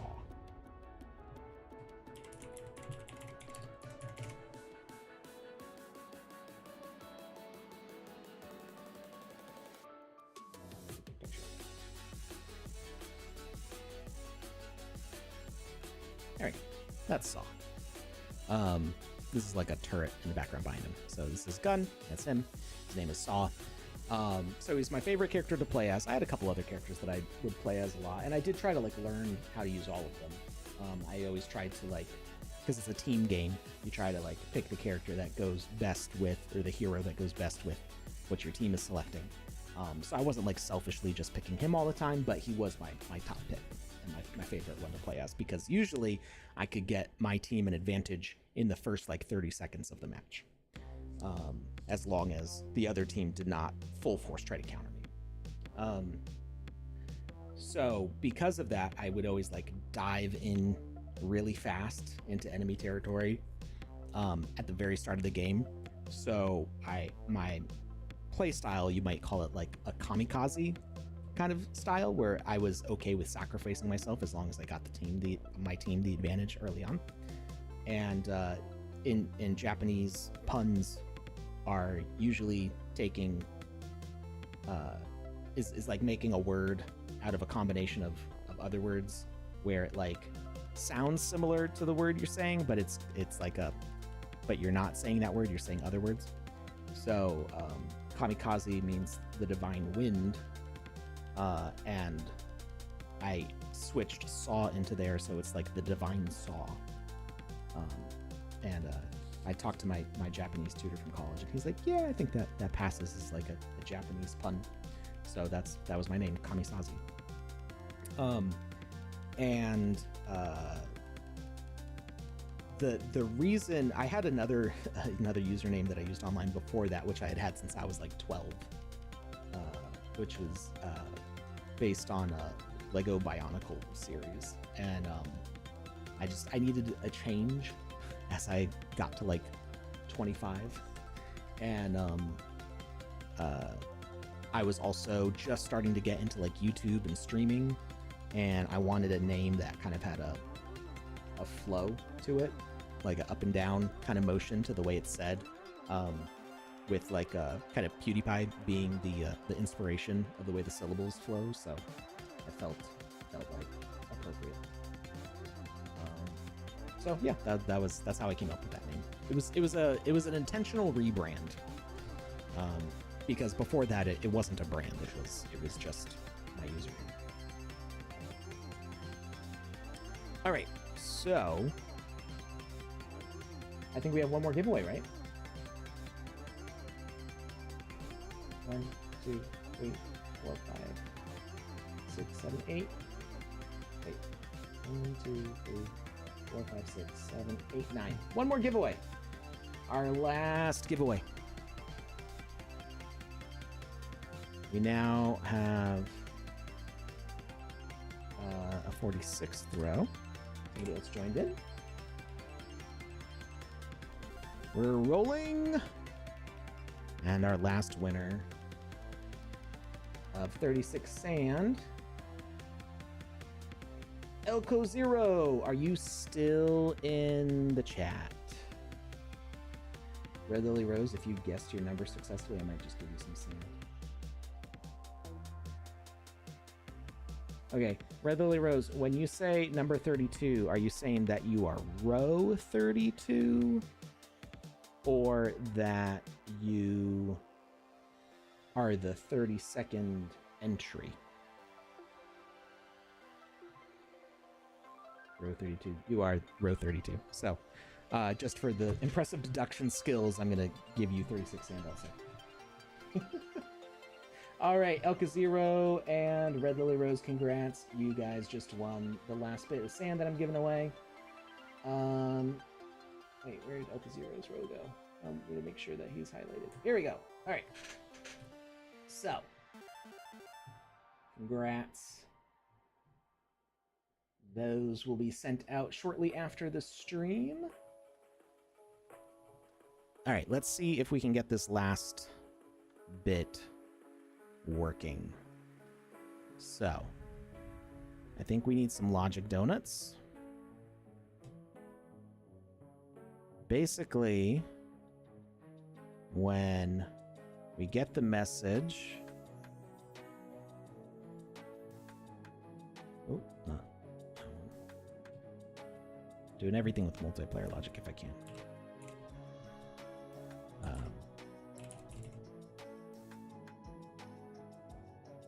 See, we doubled it and gave it to you. Basically. Message to send is going to be interact.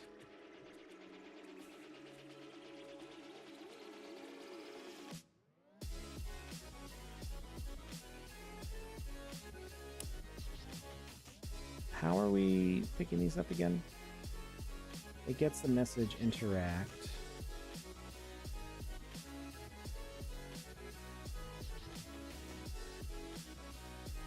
From self. On message select ladder. Oh. Wait, can we put it down that way?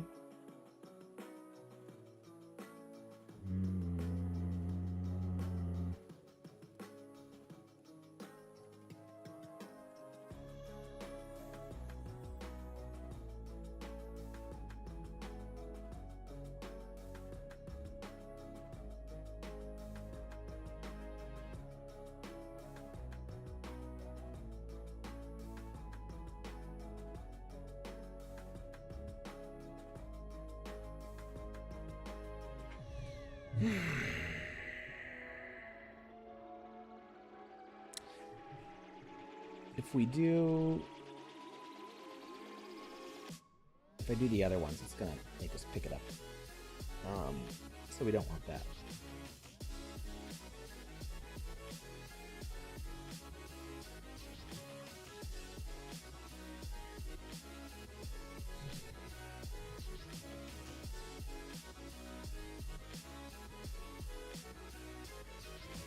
Did we try the instant death message?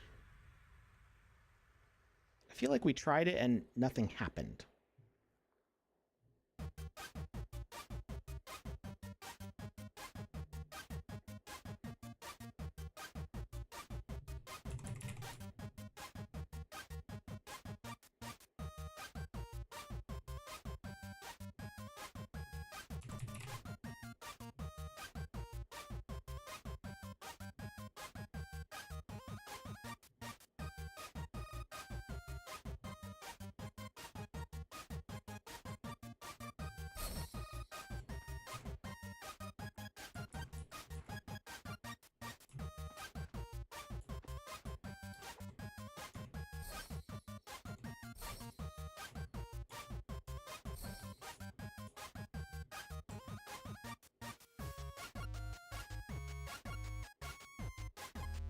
Oh, that's right. It was killing it before we actually had it, and that was the problem. I might need another session to figure this one out.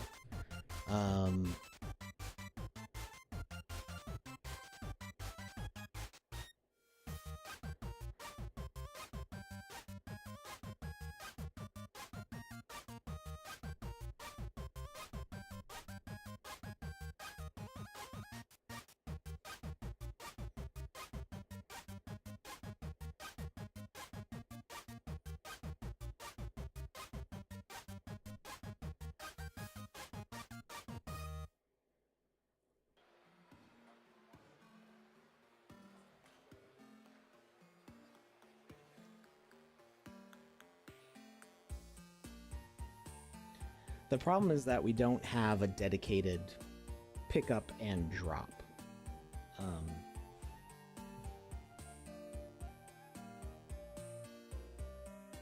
It's just interacting.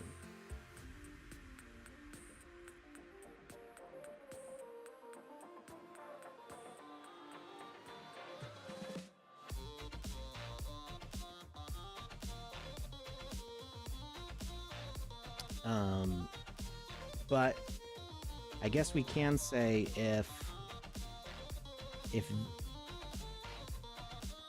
this is near this, are they going to mutually exclude each other?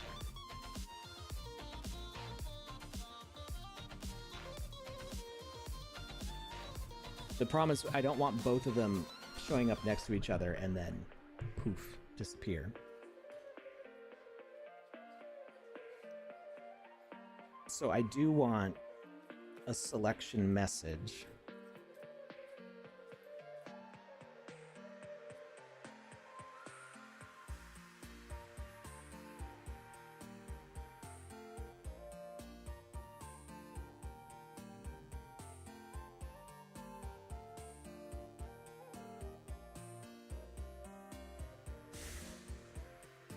This one's tough.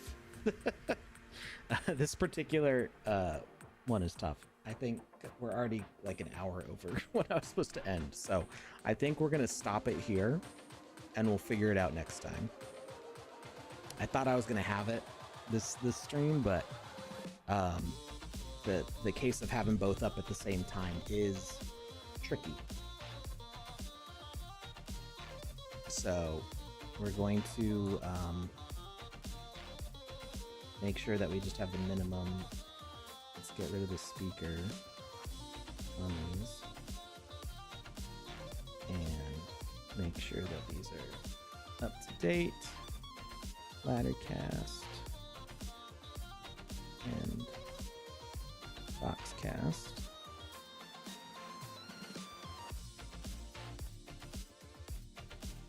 And we'll save.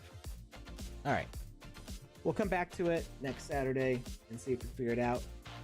Wednesday, we will most likely be hosting Cameo and the Sand Squad for the finals in the Deathmatch tournament. So, tune in on Wednesday for that.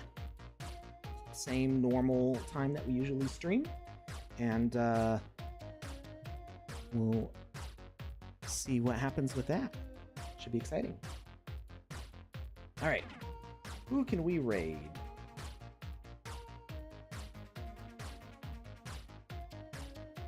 Let's see. Anybody we're following?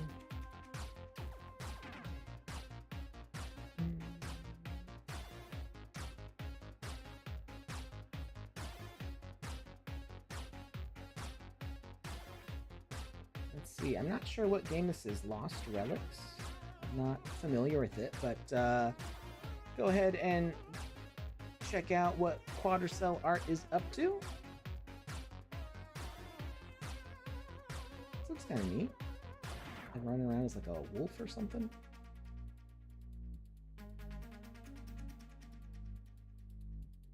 All right.